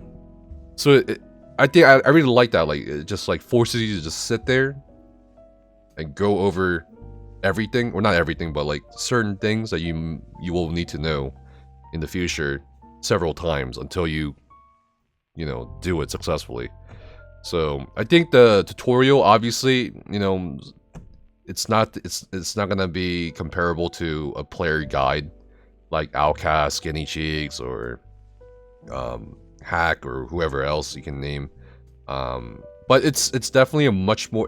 I played through the entire tutorial, and yes, it does teach people how to bash. Yes, I went through the entire tutorial, and I found it more engaging than the old tutorial, and I think a lot of players will like it.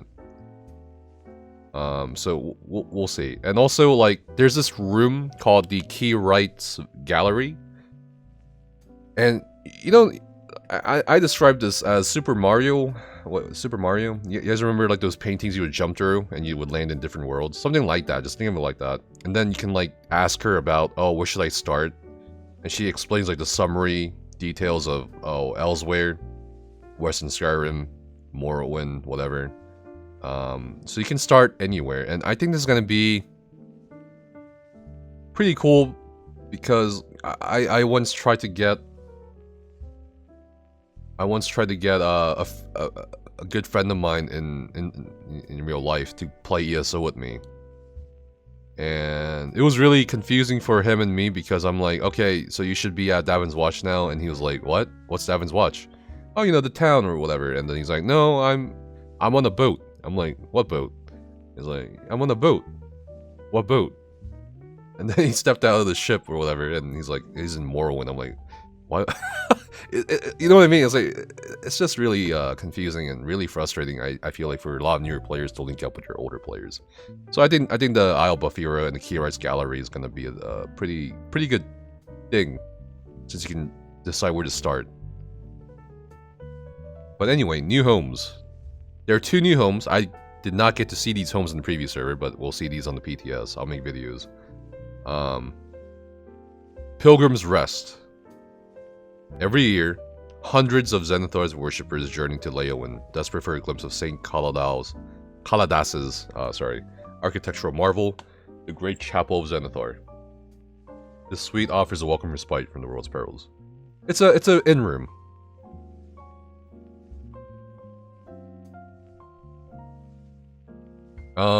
Water's Edge. Those seeking a taste of river life without all the flooding can find everything they need in this cozy bridge home. When they say cozy, it usually means like a small home or something, or like a medium-sized home. With both the Outlaws Refuge and Leyawiin Castle just a brief walk away, it's a perfect spot for nobles and lowlifes alike. Okay. Panther Fang Chapel. The embattled clergy of the Quenching Grail established Panther Fang Chapel in the first eras of Bastion of Fate. Part cathedral, part citadel, this edifice still stands as an immortal reminder of Adric's strength. Allows use of the Pledge of Oh, hell yeah, brother. Let's go. Let's go. Let's go. What? Okay. That I think it's gonna be like a notable home. I think it's gonna be a pretty big house. Huh. Okay. That's cool. That's cool. Alright, let's see. Housing editor update. Cool. You can now precision edit furniture items and path nodes from the housing editor's preview menu without first having to pick them up. Oh, cool. Okay. Okay, so PTS, known issues. Major Gallop is currently applied to toy mounts. While absolutely hilarious, this is unfortunately unintended. What? I thought it was intended. I'm so sad. I'm so sad. But anyway, I've been riding around Cyrodiil sometimes on the toy mount, so that sucks. Abilities. Okay, so abilities that underwent AoE adjustments currently do not respect the standard target cap. Activating the synergy from Necrotic Orbs or its morphs will cause the orb to take an extra time when activated. This is not the boom we're looking for. Budding Seeds secondary heal can sometimes double fire. Yeah. Agony Totem synergy can sometimes become unavailable if recast early. Bone Totem and more spheres. Well, that kind of explains some things. Bone Totem and more spheres will currently apply to Justice NPCs, okay? And they'll fix that. To be fair, summoning an effigy of bone in front of innocents is still pretty messed up. Bone Totem and Morse are currently fearing immediately rather than waiting for their listed delays. Mistform is currently Morse, okay. And this has been a very persistent thing, the Mistform bug. I'm gonna skip over the companions, bugs and stuff, because they'll probably work on fixing that over the PTS cycle.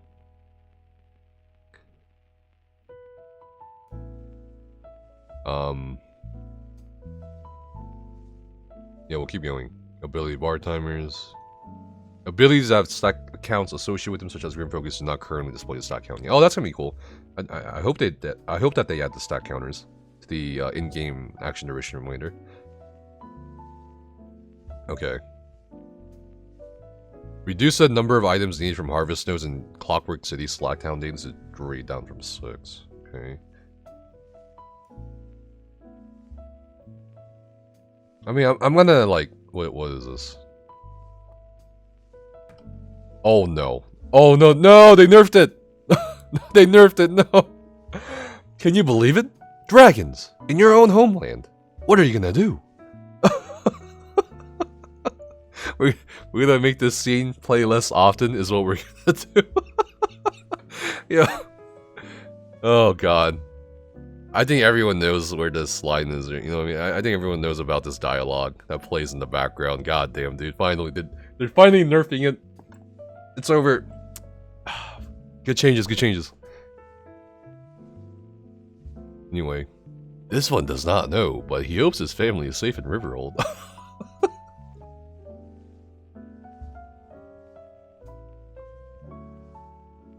Anyway.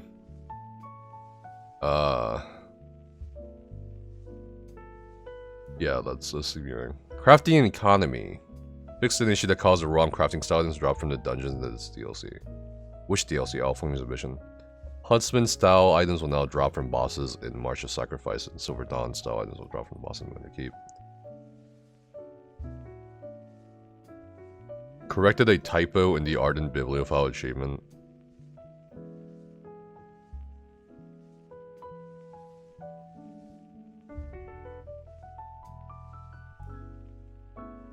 Need a PTS channel. Yeah, I'll be reopening the PTS channels after I'm done this.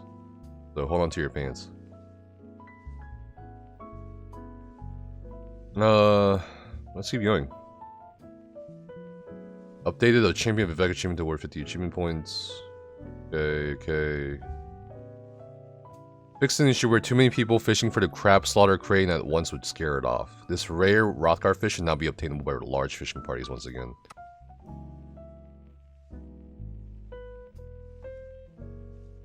Yeah, just a bunch of bug fixes. Okay, the juiciest part of the patch notes. The juiciest part of the patch notes. Combat and gameplay. Who's ready? Who's ready for this? Alright.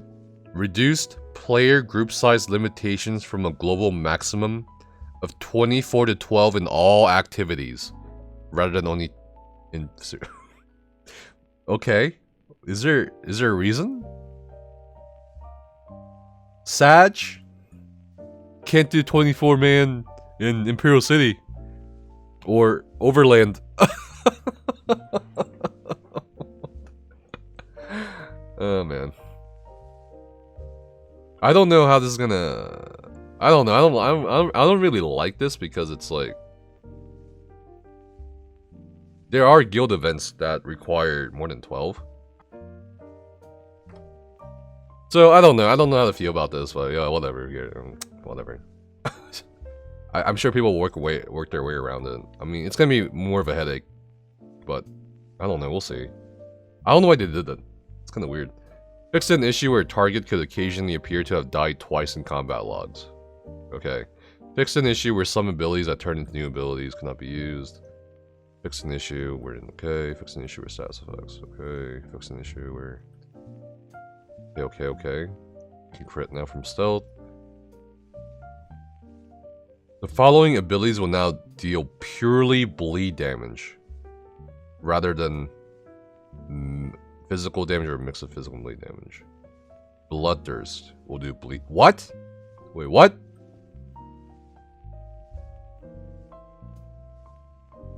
Carve, Cutting, Pounce, Trap, and Twin Slashes. Huh. That's an interesting change. Well, I guess we'll see. Bash's damage is now considered a weapon ability since it has a cost.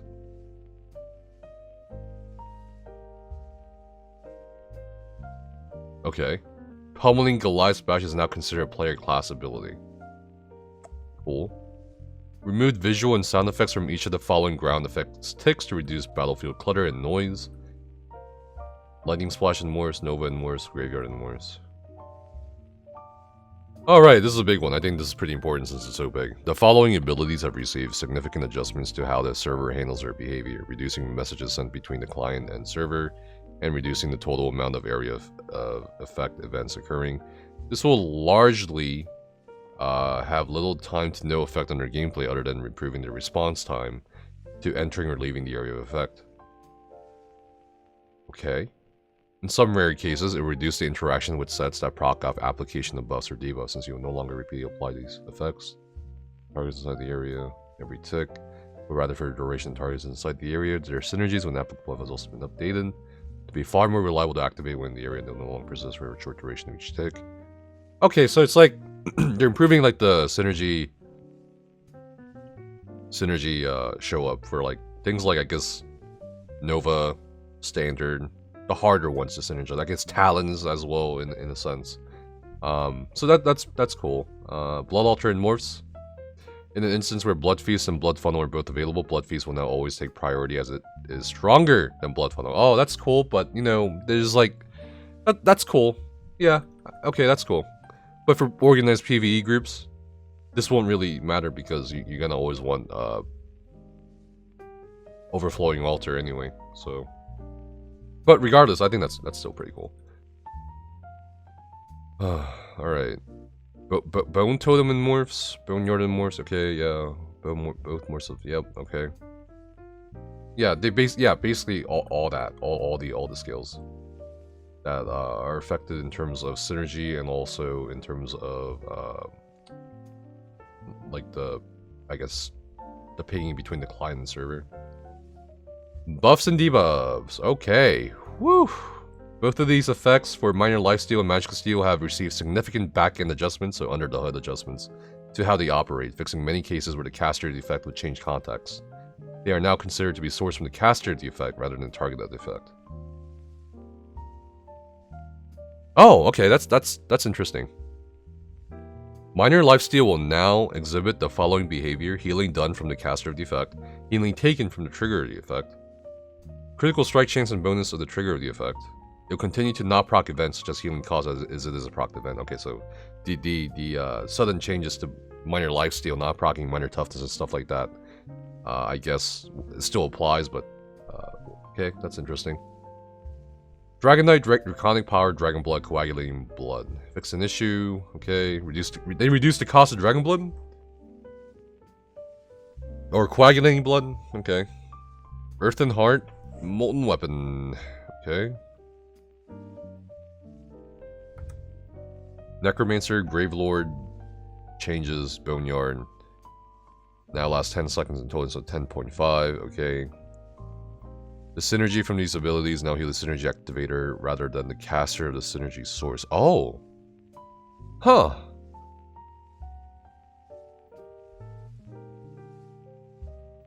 That's kind of a nerf for Necromancer tanks. Huh.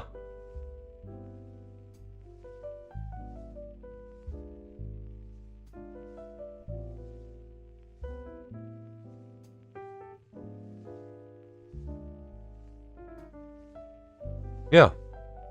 That's kind of a nerf for Necromancer things. Death Knell reduced the amount of crit chance granted from this passive to 4%, down from 10%. Wait, what? Hold on. 1, 2, 4, 40, 40. Holy shit. What the fuck? Sag. This is huge. Oh, this is huge. I mean, hold on, let me think. 4 times 16. That's huge. This is gonna affect. This is definitely gonna affect numbers for sure. And I think this will tone down Necromancer as a parse class potentially. Wow. Okay, that was surprising. I didn't expect nerf to Necro that hard, but whatever. Bone Tyrant, Bone Totem, rework the base operations of this ability's rank up progression to result in the same values at rank 4, but with less decimal places along the way. Agony Totem, morph. The synergy from this morph pure agony now has a 6% target cap rather than hitting unlimited targets. Fixed an issue where the final tick of the synergy's damage was not amplified its own. Minor vulnerability. That's kind of a weird wording. Fixed an issue where the damage also caused hit reactions, despite being a damage over time effect. Okay. So yeah, the death knell. I mean, this is kind of a nerf to Necromancer tanks, sort of. But the death knell passive is even bigger. Huh. Nightblade. Oh god, what did they do? Dark Cloak reduced the healing from this morph by approximately 5%. Oh shit. Okay, sure. That's a PvP and PvE nerf in terms of Nightblade tanks and also Nightblade players in PvP, I guess, for those of you who do Nightblade, who do use Dark Cloak. Sorcerer, Dark Magic. Negate magic. The morphs of this ability now tick every 1 second instead of 500 milliseconds. Increase the potency of their ticks by 103.3%. What? As well as fixing the... Okay. Scrolling combat text now... Okay. Storm Calling, Bolt Escape. Let's see what they did with Ball of Lightning. The abilities... Projectile Absorption now operates more closely to spell Wall, or other abilities that deal with absorbing, deflecting ranged attacks. This should fix a few issues. Okay, interesting. Mage's Fury. Fix an issue where the execute components of this ability and sports are missing rank up progression. Each version of the ability will gain a total as 3.3% damage for the... Oh, okay. That's... Okay. Well, Sork Execute just got better. Templar. Let's see what they nerfed or buffed. Adric Spear, Spear Shards, Luminous Shards. This morph synergy now restores full resources for the magic and stamina granted, rather than half of the offstat granted. Oh, that's nice. That's nice. Dawn's Wrath. I mean, they didn't buff Sork, they just fixed an issue with the Sork Execute. So that's not really a buff, that's more of a fix. Dawn's Wrath, Eclipse. This morph now scales off your max health or spell damage, whichever results in a higher value, rather than a mix of spell damage and max magicka. Oh god, this is such an annoying skill to fight against. Templars currently have very few tools they can use as tanks, so we've opted to utilize a unique scaling method here to ensure the ability can be utilized by both offensive and defensive builds. I like that. I like this change.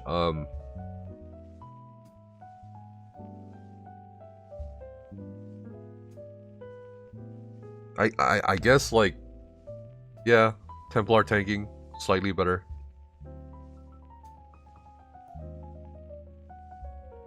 Nova. The synergy from this ultimate and the Solar Disturbance morph Supernova now stuns enemies for 3 seconds, okay? Wait, what? Remove the target cap for the damage, major, maim, and synergy damage plus stun on all versions of these ultimates. What? What is this? Remove the target cap on Nova? Holy shit. That's a huge thing for not just PvP but PvE for a lot of trash pulls. Wow. Okay. And you know, that heavy set from earlier where you basically don't need to horn anymore. I mean, here we go, guys. Perfect. Perfect. Rotate berries and novas instead of horns. Let's go. Fix an issue where major main from these ultimates was applying twice. Okay. Okay. Increase the damage of the Solar Prison synergy. Reduce the base cost of this morph to 225 down from 250. Ultimate now ranks up in duration the Major Meme applied. Oh, okay. Major Meme now lasts 7 seconds at base and ranks up to 10 seconds rather than 4 seconds. I think I'm going to be Templar tanking the new trial. The more I think about it. We'll see. Restoring Light. Cleansing Ritual. The synergy from this ability in Morphs no longer requires you to have a negative effect on you to activate. Really? Huh. Why did they do that? That's interesting. Guaranteed synergy from Ritual. That's gonna... People will have to actually see if they have a debuff on them. Well, I guess they'll just mash the synergy buttons if they're brain dead anyway, so... That's an interesting change. Guaranteed synergy. Kind of like that as a tank, but... I don't know, we'll see. Rune Focus. Increase the duration to 17 from 14 seconds. They no longer grant you an additional almost 3,000 armor when standing in them. But instead heal you? For 4.5% of your max out every 1 second? What?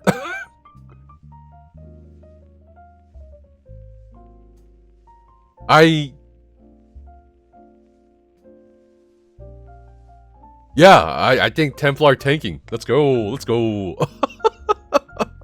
Let's go. Let's go. Let's go. But then, how do Templars get major resolve? What the fuck? Channeled focus morph. This morph now increases duration of the ability and continues to rank. Okay, sure. 25 seconds from 20. Increase. 2? Oh man! Oh, such a huge buff. Oh yeah, guys, I'm gonna tell you guys right. It's gonna be a Magplar meta next patch. All right, that 2 mag recovery. Oh.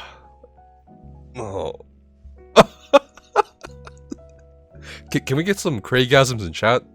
Any gasms in chat? I'm just fucking around. But I guess it still retains the major resolve, but not the additional armor.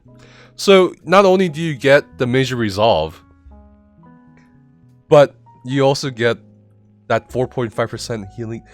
That's insane, dude. What the heck's going on? It's a Templar patch. Templar tank patch. Let's go. Restoring focus. This morph now increases the healing done by 25% and ranks up in healing done by 1.1% per rank. Okay. Oh yeah, let's go Templar meta. Let's go. 2%. I mean, what is this? I don't understand. I don't understand. Hello? I don't understand. Please. I don't understand. Why 2? Why 2? What is the point? I don't get it.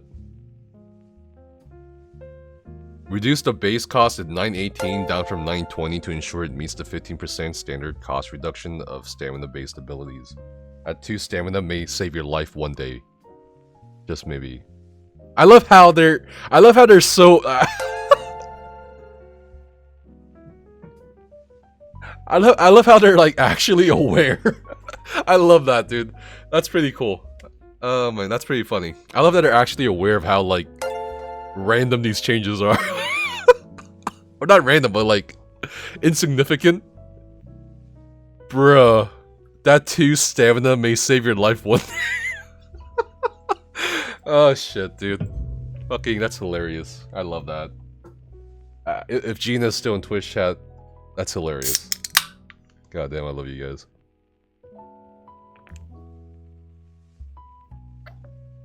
But anyway. Warden, Winter's Embrace. Arctic Wind.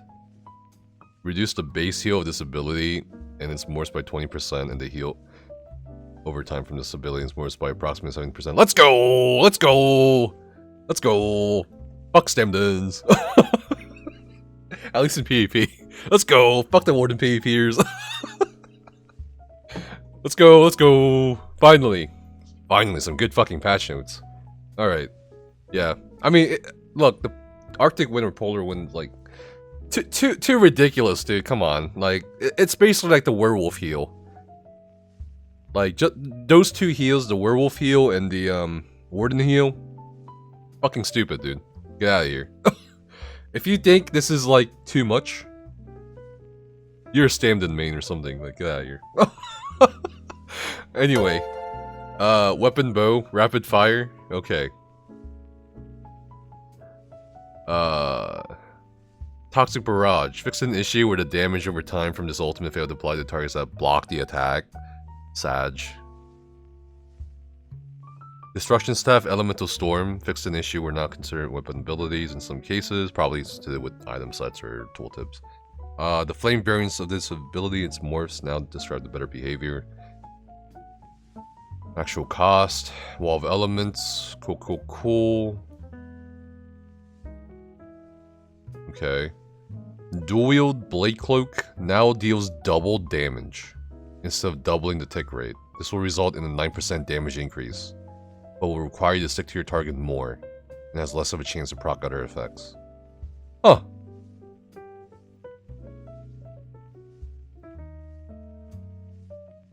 Okay. Fixed an issue where this ability and its morphs were not. And its morphs were not considered weapon abilities in some cases. Blurry, Bloodthirst, okay. Okay, here we go. This is pretty big because Axes got nerfed the shit out of this past patch. This passive now increases your crit damage done with Axes by 6% per axe rather than 4%.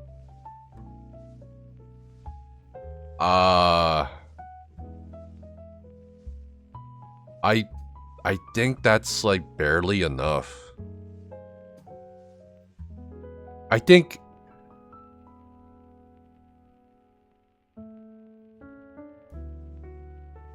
it was 6%, right? That we talked about it, and like the 4% crit damage isn't enough, but 6% may be enough. So for those of you who don't know, they changed Axes from bleed damage to crit damage. But that made Axes completely irrelevant for optimizing your damage.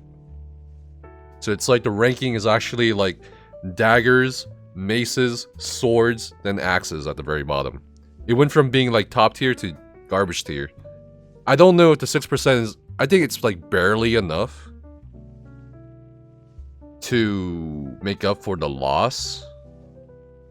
But this will need some testing, I think. Because I believe I talked about this and it was like 6% or something. Oh, then we'll see.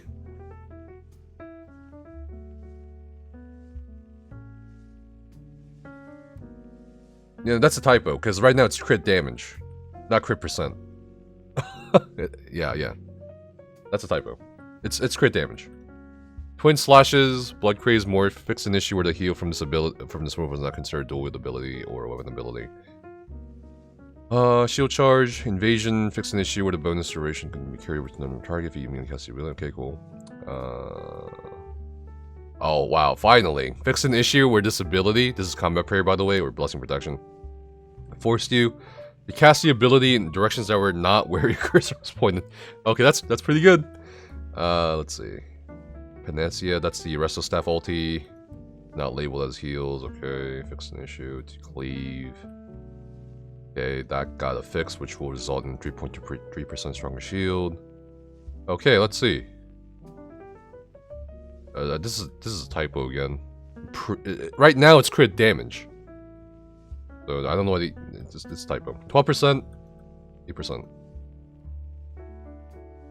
Huh. Yeah, okay. Same values basically. Reverse slash, whatever, momentum, whatever. Oh yeah, it often bugs out right now. It's been happening for the past 2 or so patches, where rally won't go off after it ends, and hopefully this fixes it.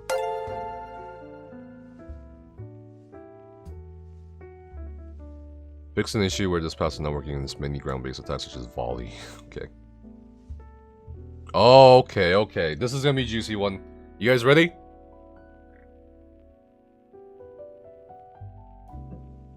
I'm ready. Alright, Necrotic Orbs. Undaunted. Let me... This ability and its morphs now tick once every second rather than every half second. Orb got nerfed. Increase the damage per tick of this ability and the Mythic Orbs morph by approximately 16%. But the fact that it now occurs once every second rather than every half second, that's a huge nerf, I would say. Decrease the travel speed. This will be an overall DPS loss. Fixed an issue where the AoE size was 7 instead of 8 meters. So, yeah. I mean, we'll talk about this here pretty soon. Healing Orbs morph. Increase the healing per tick of this morph by approximately 38%. This will... And, you know, you have to take into account this is for both morphs. The Healing Orb has also been nerfed. So both the damage and Healing Orb has been nerfed. And, you know, I want to talk about this because, honestly, I'm so surprised that they didn't even touch Orbs since Scalebreaker. Really. Scalebreaker was what, end of 2019? It's been like almost not almost 2 years, but almost 2 years. And orbs are like right now a bit too ridiculous, I would say. I mean, it does so much damage per cast. And the fact that it's a synergy, offers sustain, is AoE, and single target, and ticks every half second.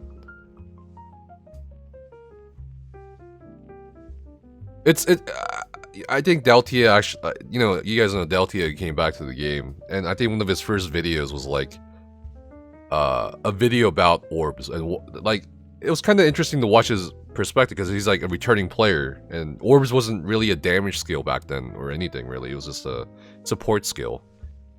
But I mean, even he was like, "Why is everyone using this? It's so OP."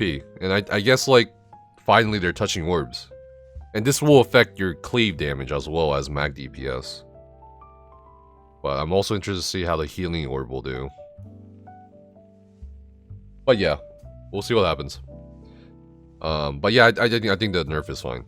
I mean, it's just too much. It just rolled up way too much stuff in one skill. It's just too powerful in its current state, in my opinion. And you know, if that brings down mag to a good level where Stam can compete, sure. But I think mag will still have better cleave anyway, just because of the nature of their toolkits. Wall, Boneyard, Orbs, Destro. Yeah, I mean, there's... I think mag still has better cleave. So, Alliance War, Assault, Caltrips. Okay, here we go. Increase the damage per tick of this ability and its morphs by approximately 36%. It will now deal damage equitable to a normal dot ability rather than being weaker than them. So they are buffing Caltrips in relation to nerfing orbs. So I think they're more than aware of the fact that Stam lacks cleave, comparable cleave to mag. But, you know, I don't think this really gets to the heart of the issue, but we'll read the dev comments here. Between the changes of Caltrips and Necrotic Orbs, we hope to see less of a disparity in performance between Stamina and Magicka DPS. We already see many Stamina-based classes pulling slightly ahead to most Magicka single target, but are quite a bit behind in cleave areas, which most of the game requires between boss encounters and elite encounters in dungeons and trials. By reducing the bonuses Necrotic Orbs has from being harder to use and improving one of the universally accessible Stamina AoE dots, we hope to lessen the delta between the two in regards to damage dealing. Okay, I'm going to talk about this a little bit. Sure, they buff Caltrips. I mean, a lot of people think that buffing Caltrips or Spiderwebs or some shit is gonna, you know, magically make Stamina more attractive to most groups or most players in not just endgame score pushing, but also in terms of just progression groups. I hate to disappoint you guys, but I don't think that's the case.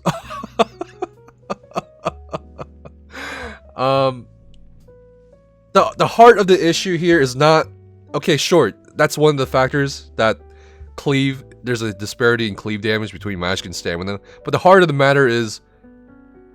There's a lot of itemization issues for stamina DPS compositions that they're not... I don't know if they're aware of it or not, we'll see, but... You have to understand something, like, organizing a stamina DPS comp, especially for certain trials, is gonna be harder for all, like, not just for all groups. You have to take Elemental Catalyst, Zen's Redress, Martial Knowledge, maybe one of the new trial sets now, Roaring Opportunist when applicable, or maybe you put War Machine on DPS, whatever. But it still remains, like, harder to optimize for stam comps than it is to optimize for mag comps. You see mag set... I mean, in terms of itemization, mag comps will have an easier time. Period. And that's why a lot of groups don't run stam. And it's kind of weird to me because back in the day, they removed this item play between... Sunderflame and Night Mother's Gaze. But they removed it. I don't know why. But then we're seeing the exact same thing in terms of item play between ECs and Martial Knowledge for MacComp. So what's the difference really? Like, so yeah, sure, Stam got a buff, but it won't fix it. You'll still see mag groups. I'm sorry, guys. So yeah, the heart of the issue is Stam is just hard to organize for most groups, and that's why even if score pushing groups take Stam, as we've seen in a couple past patches, most groups will still stick with mag for a variety of reasons, including itemization. So sure, yeah, buff Stam cleave, that's fine, but I don't think I'll see groups do Stam still.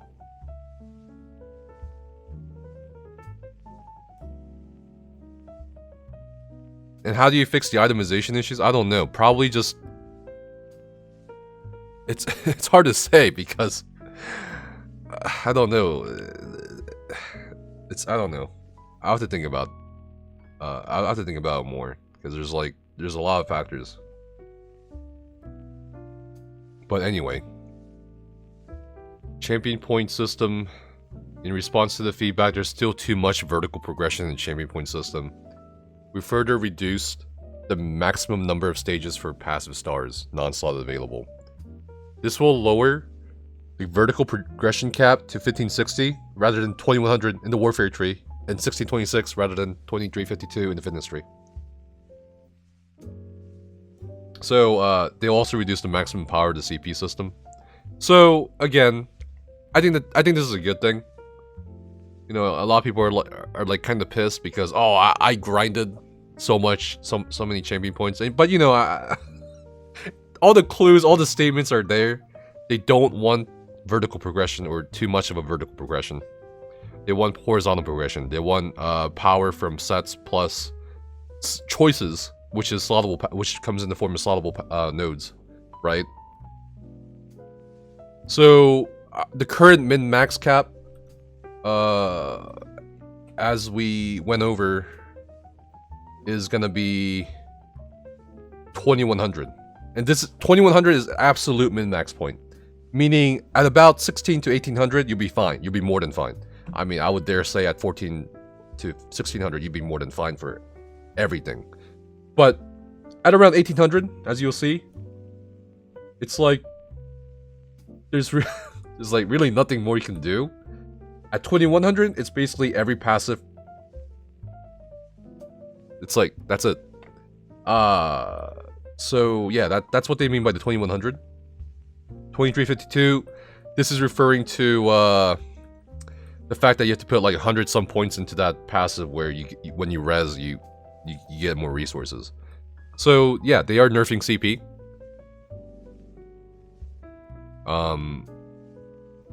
and I think this is an overall good thing. I think damage is still too high. I think Mazel, he's also one of the other class representatives. He tested DPS on the preview server, and he was still hitting really high numbers, like 95k or something. It's like, I think you know, a lot of people get mad when they nerf DPS, but I think they're just spoiled, dude. I think a lot of newer players are just spoiled, like from Somerset onwards.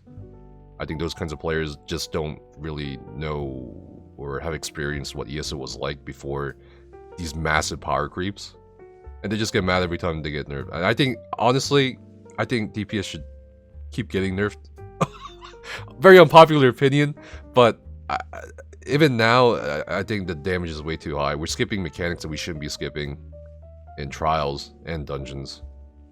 So, I don't know, we'll see. We'll see.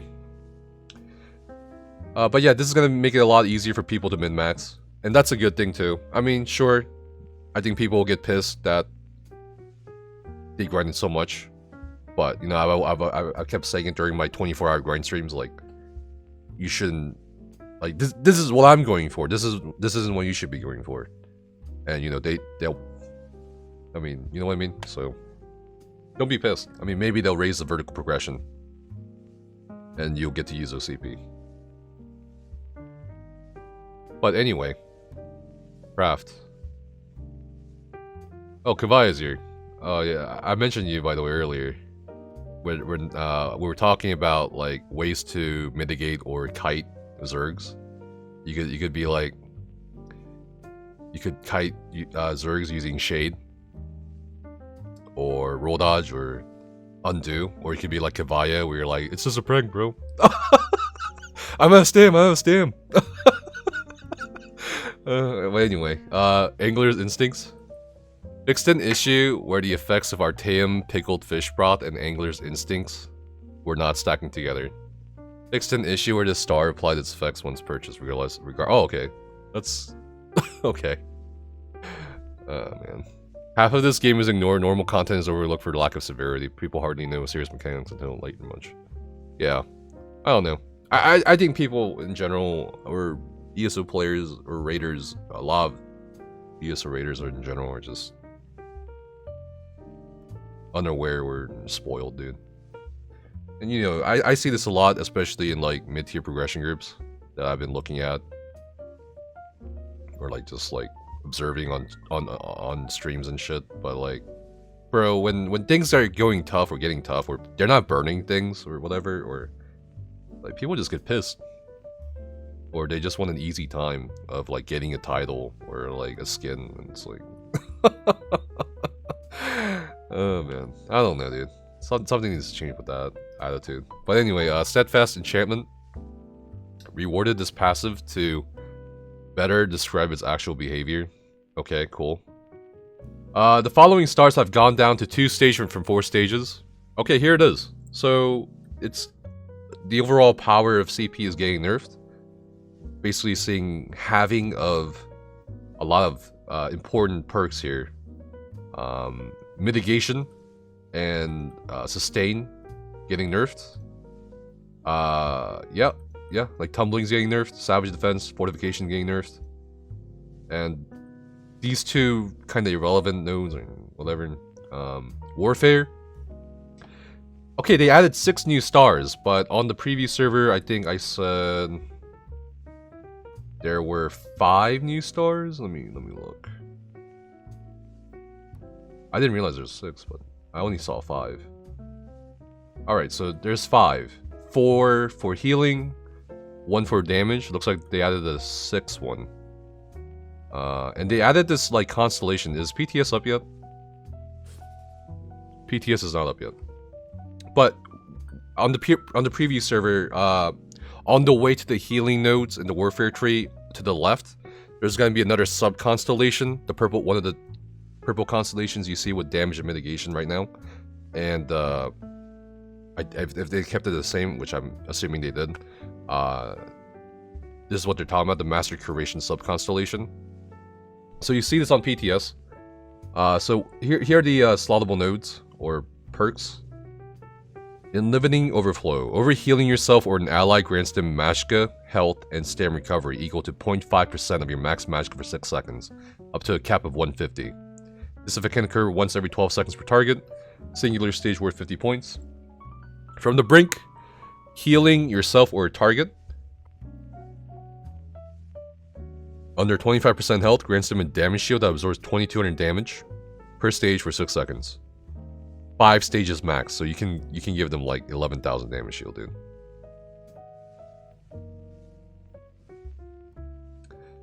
I think this is gonna be a pretty potent one, honestly. So this is a serious consideration, I feel like, for your healing node.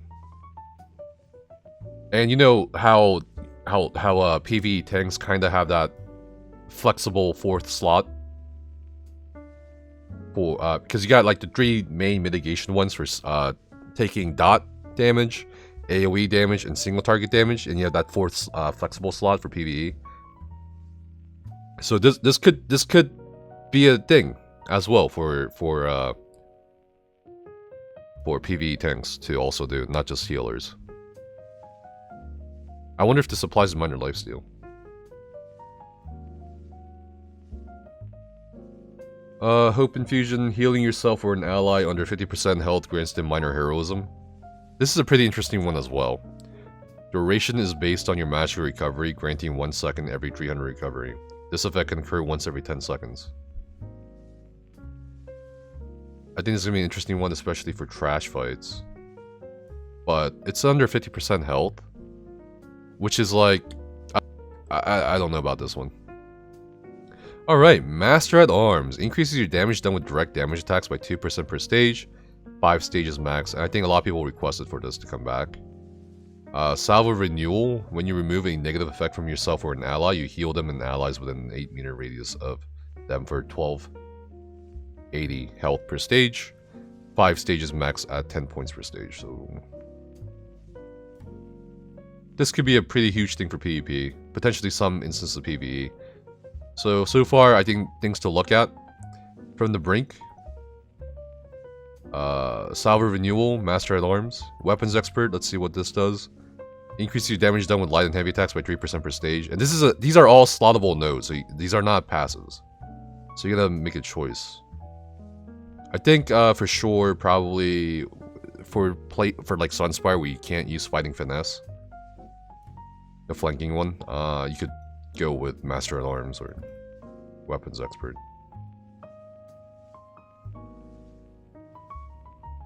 The following stars have gone down to 2 stages from 4 stages. So again, damage, mitigation, healing has been nerfed in terms of CP 2.0. What is this? Preparation increased the effectiveness to 5% to make up the loss mitigation. Okay, so they took a note of that. We'll see what happens with that one. Occult Overload fixed an issue where the star would fail to proc the killing blows obtained from instantaneous damage stats effects such as thunder. Alright, so big changes for CP 2.0. I don't know how you guys feel about it, let me know. But I think it's fine. I think overall it's fine. And I'm really liking some of the new choices they're giving us.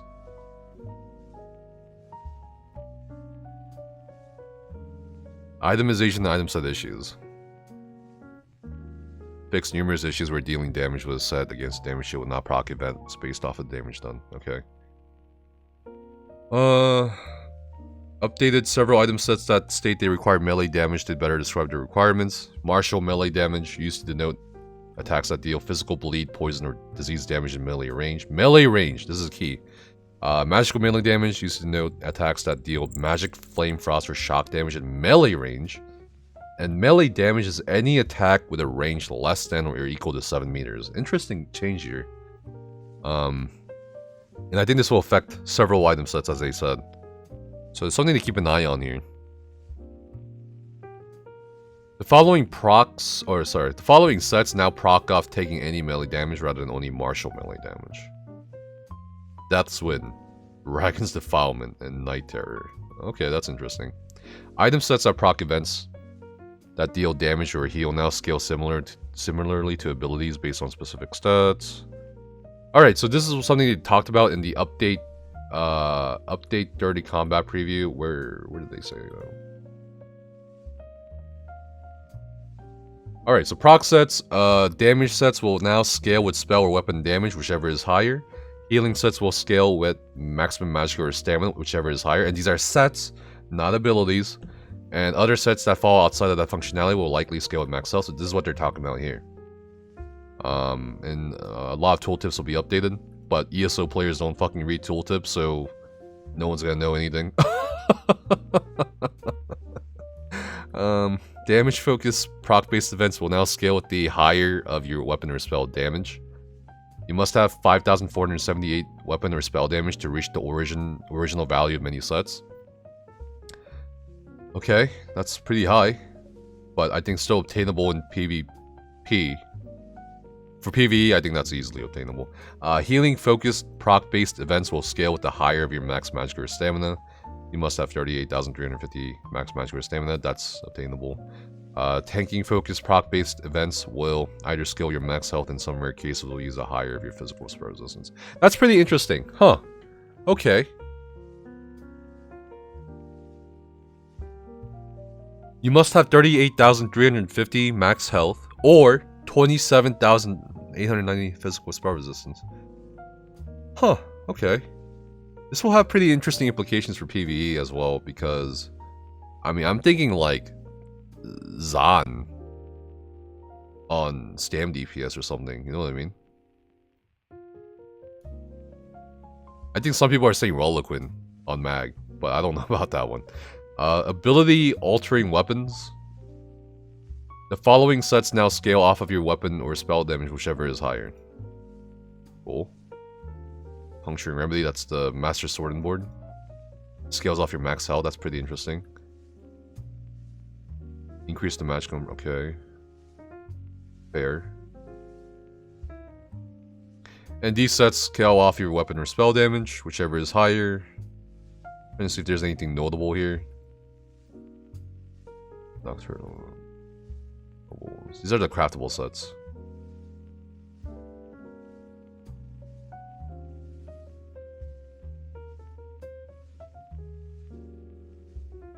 Weapon or spell damage, whichever is higher. Azure Blight, yeah. That could be a legit thing for Stam count.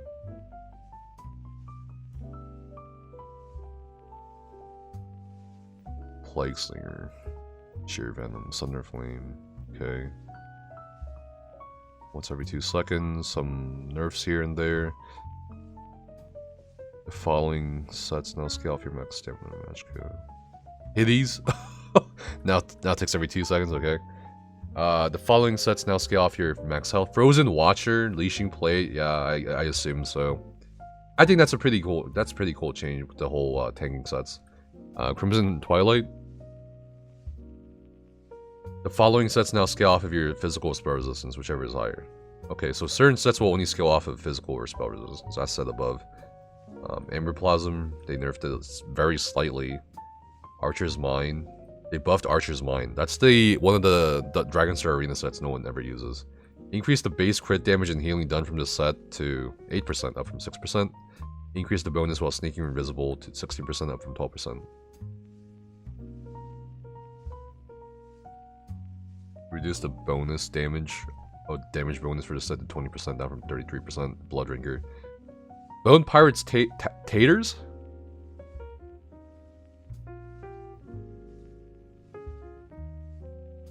Yeah, Crimson Twilight. It's gonna be hilarious. Taters? Potatoes? Tatters. Reduce the stamina recovery granted from the set to 133, down from 167. Okay. But well, I guess whatever. Huh? What? Why? Why? What is this? Elemental Catalyst increases set's critical damage taken to 5% per stack, up from 3%. Why?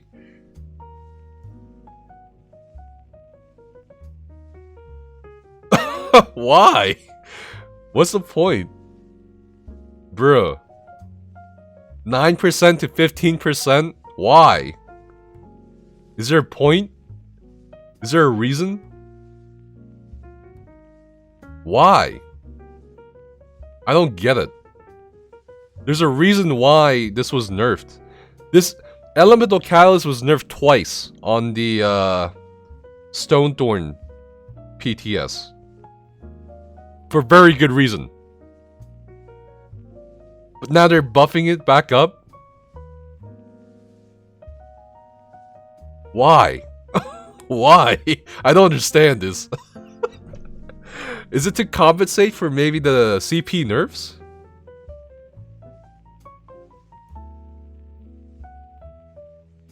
I don't know about this one.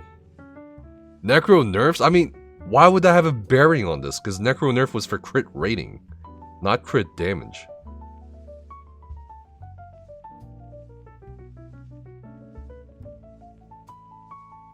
I don't know, dude. I don't know. I gotta think about this. Hollow Fang Thirst. Reduce the magicka restored from the set to 1750 down from 2523. Okay, well, that kind of, well, we talked about this earlier, right? What we talked about? We talked about that new trial set. Where is it? Where the heck is it? It's over here. This one right here. Your fully charged heavy attacks. Place a soul bomb on your target that changes as the target takes damage. After 10 seconds, the bomb explodes, restoring 5% of the damage you see. That stamina magicka up to 2240 stamina. I mean, this is basically replacing Hollow Fang at this point. It's a pretty close, in terms of cooldown, it's pretty close to Hollow Fang. But also, it has the added bonus of stamina magicka. But at the same time, I think Hollow Fang still retains its minor vitality, right? But you don't really use it mainly for the minor, you use it for the sustain, so it's like, okay, well, here we go. Here we go, well, Sag, goodbye Hollow Fang. Kraglin's Howl, fix an issue. Shroud of Lich, increase the match recovery by about 80, yeah, 70 to 80. Interesting. 74.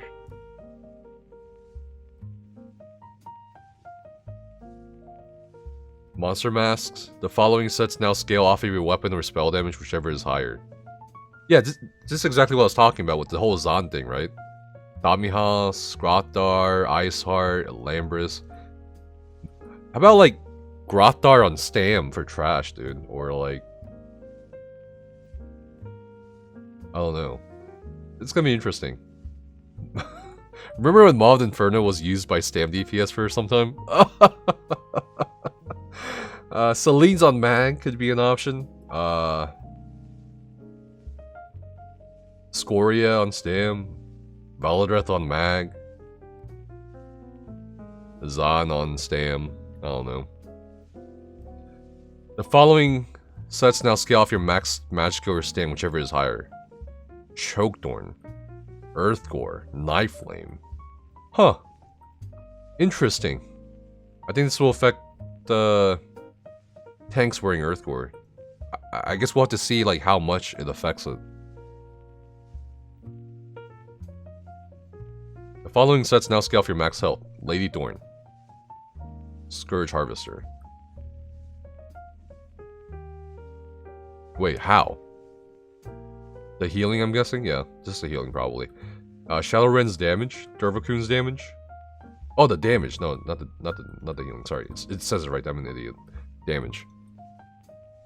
The following now scales off of your physical or spell resistance, whichever is higher. Tremor scales damage. That'd be kind of insane if it affected the penetration. Oh man. Marsalok, this set now procs off your melee heavy attacks rather than bashes. So I guess they want to tone down the skill ceiling on this set, kind of. That's kind of bad though, isn't it? Increase the cooldown to 10 seconds, up from 7. Okay. Reduce the bonus scaling per negative effect to 2%, down from 5%, but remove the cap of 50%. This set now scales off your weapon damage. I think this set's now dog shit. But again, I guess we'll have to test it. I, I don't know. We'll see, but like, why? I think Marslug is dog shit now. I don't know. We'll see. Maybe I'm wrong. I hope I'm not. I hope I'm wrong, but I think it's dog shit. Just from looking at this on paper. It's kind of weird because like compared to everything else, like these sets scale off of weapon or spell damage, but this scales only off of weapon damage. Then they reduce the bonus scaling to, I mean, this is like the only thing that's like making me hesitate. 2% per negative effect, but the cap is removed. So, instead of 10, I mean, that's still a nerf though, like, because you need like, bro, you need like 25 negative effects on the target. I don't think raid groups reach that high at most times in the fight. I don't know. Let me think. Major breach, minor breach, minor vuln, partial knowledge. Yeah, I think it's still. I guess this is a set where you zerg people down now, I guess. I don't know. Yeah, I don't know. I think Marslug is now complete dog water. Let's forget about it. Very sad, very sad. Mythics. Bloodlord's Embrace. Increase the match skill granted from this set to 1605 from 1535. Cool. Alright, this is going to be huge. Malakav's Band of Brutality. This set now increases your damage done by 16%, but reduces your critical damage done by 50%.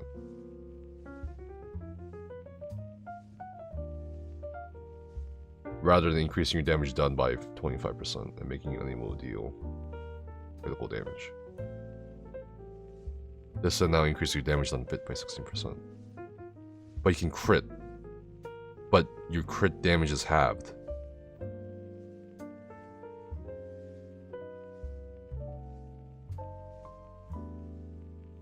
I don't know. I don't know if it's a buff or a nerf, because you combine this with proc sets. I think it's a buff?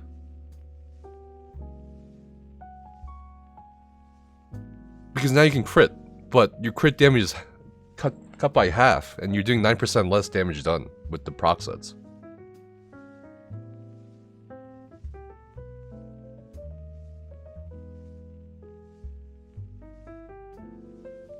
Well, I think it's a nerf, actually. Hold on. Because, wait. The proc sets, how they work now is based off of your... Well, actually...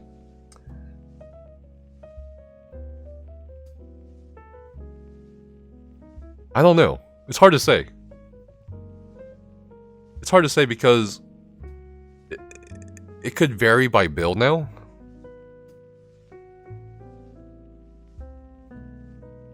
We'll see. I don't know. This is I'm very uncertain about this because I'm thinking about all the various scenarios. But anyway, let's move on. Ring of the Pale Order. Increase the amount of healing done from this set to 20% of your damage done, up from 18%. What? The set now loses 4% of its value per group member you are with. This means if you are alone, it will stay at 20%, but reduce to 8% if you're in a group with 3 other players. 0% with 5 or more players. Remove the heal cap from the set. Yeah, so you know. Now let's not point fingers and let's not blame. All right, but I did make it. But basically, you know, Ring of the Pale Order with toggle with Simmering Frenzy is like has been a thing since last patch. So, I think it's really fucking unhealthy though. You know what I mean? I think it's really unhealthy because like here I'll explain why it's unhealthy. Or Hold on, where is it?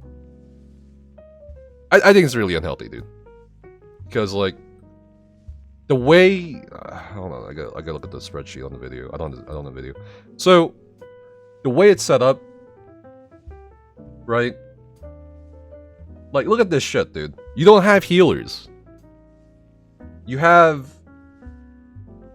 a healer slot replaced by a damage dealer, basically. You have the other healer slot provide buffs. And you know, if you look at the things we did as examples, look at this shit. It's not loading, but look at this shit. This is with Ring of the Pale Order and Toggle. Right? We're still making the burns. We're still skipping the mechanic. We're not even going to the golden pad. We're just burning it. Is it high risk and high reward? Yes, but I think for a lot of trials and a lot of fights, once you get accustomed to, you know, paying attention to mechanics again, you can just burn shit. It doesn't matter. I mean, look at this group too. Like, this is Rakat hard mode. Right? The damage is so high that even with people dead, you're still making the path reburn.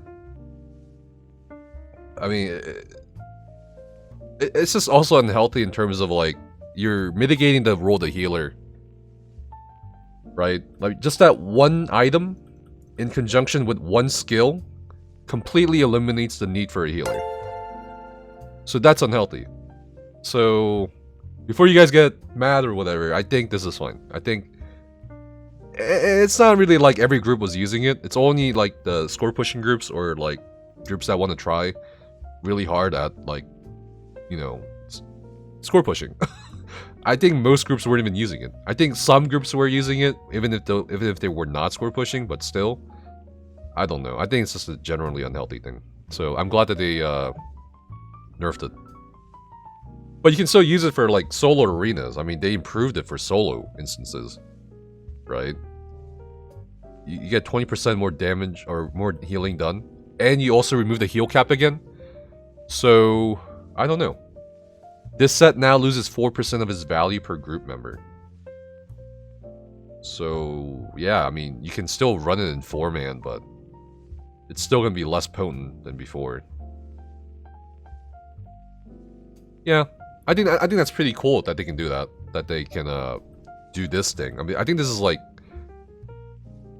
I think this is the first time they've applied this to an item set ever. The fact that it loses its bonus in increments when you're in a group. I wonder if they can do this with other sets, especially for PvP. You know what I mean? Like Vicious Death. So I hope we get to see something like this, what they applied to Ring of the Pale Order with other sets. You know what I mean?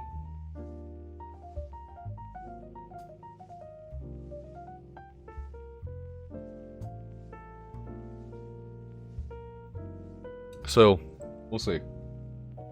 Damn, I like that. Overland sets. The following sets now scale off of your weapon or spell damage.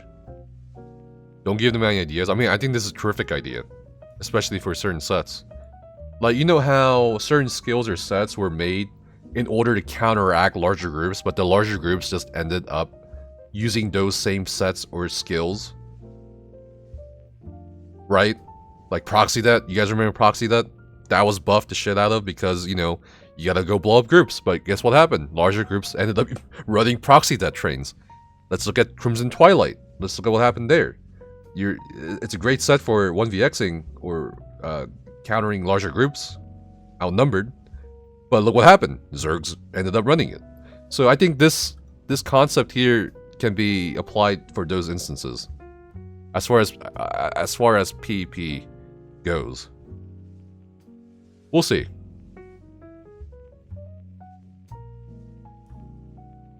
Overland sets. This following sets now. Okay, we're just gonna go over the list again. Honestly. Are any of the sets that's scaled off of health now nerfed? No. Leashing Plate technically got a buff because it scales off of health now, rather than damage proc. But anyway, let's keep going. Lots of sets now scale off of your weapon and spell damage, like proc sets like Unfathomable Darkness, Venomous Smite. Oh god. Oh yes! Yes, please. The damage now ticks every 2 seconds instead of 1 second.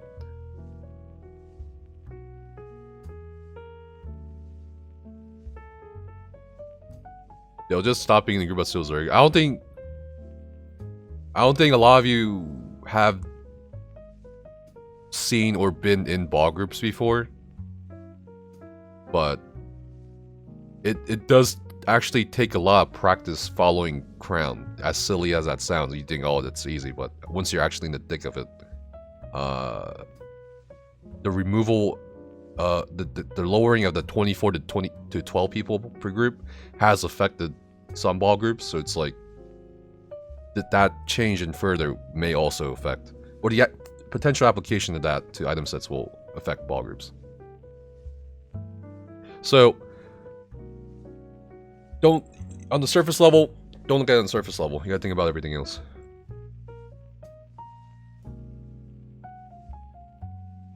But anyway,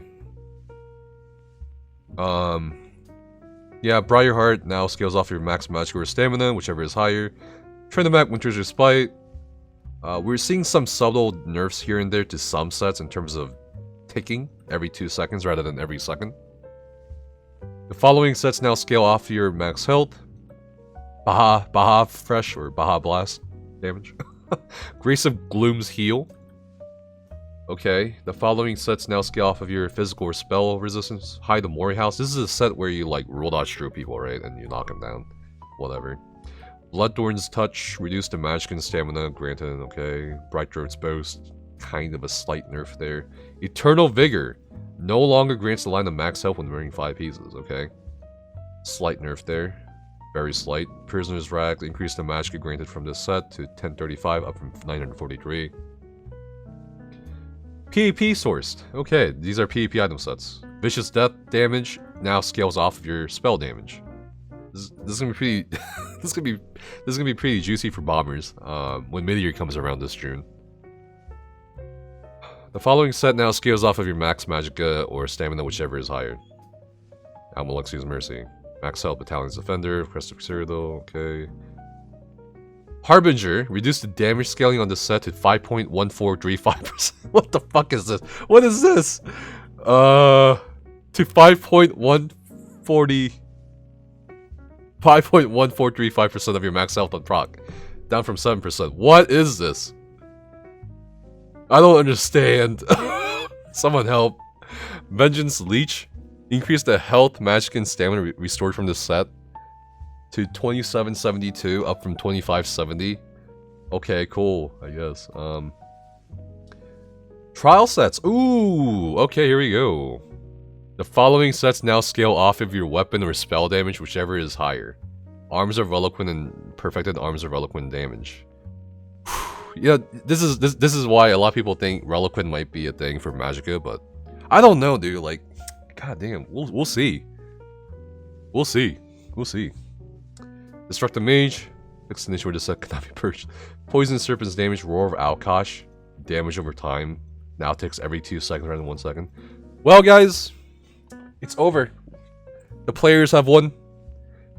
They're no longer trying to make Alkosh a damage set or DPS set. We did it. For 5 years, we've gone back and forth. You know, over Alkosh. Is it a tank set? Is it a DPS set? Let's uncap the penetration. Let's cap the penetration. Let's make the penetration scale off of weapon damage. And now, it's every 2 seconds rather than 1 second. Yeah, I mean, you know, even if they kept it every 1 second, it's still a tank set. It's hilarious though. I mean, I think this is like the final acceptance of Alkosh being a tank set. Like, they tried so hard to make Alkosh a damage set or DPS set, or at least attractive to DPS, but it's over. This is the final nail in the coffin for Alkosh. Anyway, the following. Oh, speaking of Alkosh, I think we'll see Alkosh back on tanks again for mag comps, because they did nerf the CP in terms of penetration. I'm actually curious if they touched armor, but we'll see. Where is it? The following set now scales off of your max magic stamina. Twilight's Remedy. Now scale off of your max health. Defending Warrior's damage. Eternal Warrior's healing. Defending Warrior's damage. Whatever, dude. Okay, so, Alliance War in PvP made some minor improvements to Battlegrounds Q matching, preventing some cases where the Q could get stuck with small number of players. Cool, they improved the Q. Added a new maximum graphics settings option. Oh yeah, any gasms in chat, dude, for more graphics, more ambiance. Any craygasms? All right. Adds new temporal filtering. I have no idea what any of this means, but LSAO and screen space GI, ambient occlusion settings, optimized planar reflection graphics, reducing their impact to FPS. Whatever, I mean, it's all good. Fix an issue where your character's face could be cut off while zooming it. Okay. When you attempt to learn the crafting motif that you already know, the error message will now refer to it properly rather than as a racial style. Okay. Fix the typo in the description of Dermore. Okay. Standardize the application cost for all honor guard outfit styles. Okay. Crown sword and crown crates. Fix an issue. Okay. Whatever. I think we're nearing the end. I feel like every year the scroll bar gets smaller and smaller. You know what I mean? Like, look at the right hand side of my screen. This scroll bar gets smaller and smaller every goddamn year for the new chapters. I'm pretty sure for Morrowind it was like double the size, but now it's like it's so small. But anyway, achievement fixes. I think some people asked about potential achievement fixes. I don't know. Furniture fixes. Home fixes.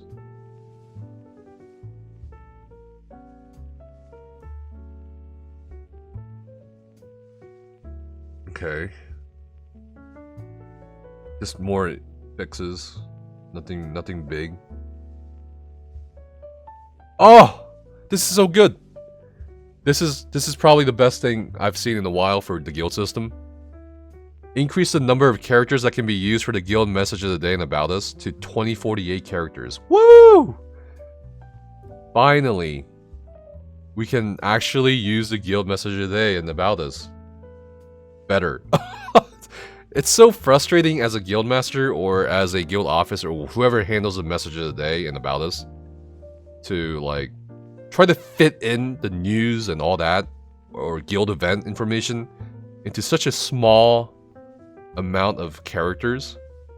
It's so frustrating, and the fact that they doubled it, or more than doubled it in the case of About Us, I love that. That's a really cool change. That should have happened a long time ago. Fixed an issue where some components of the guild history were not being... Okay, yeah, a lot of people keep asking about the guild roster bug. That's it, right there. Add-ons. Remove the load date... Remove the load out of date add-ons checkbox in order to fix the issue where it would uncheck itself after every new update. Now, if you have out of date add-ons and you update add-on comes out, you'll simply receive a notification. Note this means you can no longer blanket disable all out of date add-ons with one global setting. Okay. Cool. Oh, we're done.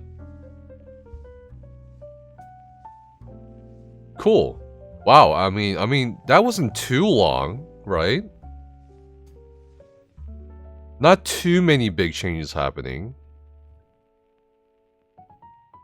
I think someone said refresh the page.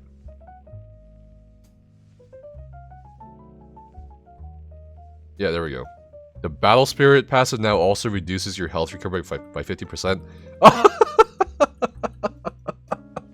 Oh, well, that's a pretty big one to miss. Oh man, that's pretty funny. Okay, currently health recovery is quite powerful in PvP environments, you don't say, as it bypasses the typical penalty of Battle Spirit with healing, enabling those with high amounts of it easily recuperate tremendous amounts of damage passively, rather than nerfing health recovery as a whole and making it weaker in PvP where it already struggles due to the need of more reactive healing. Right. Alright, so, yep. Let's go.